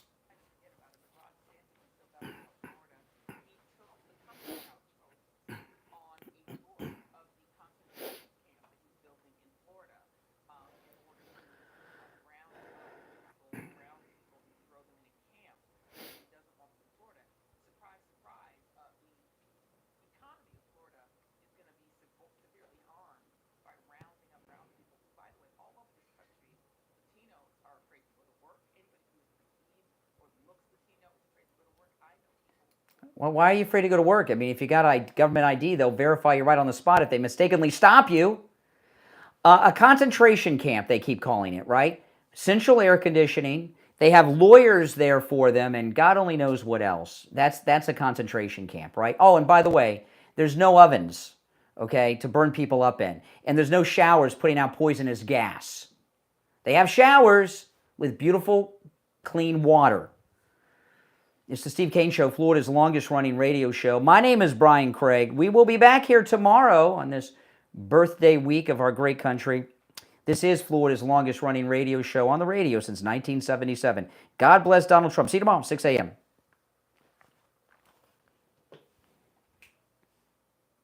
All right, we're clear. Listen, if you're new, welcome, and please subscribe, all right? This is where MAGA comes to talk. And if you're already subscribed, do me the favor of liking the video and, of course, sharing on your socials if you don't mind. That'd be great. All right, guys, thanks for watching, and I'll see you later. Take care.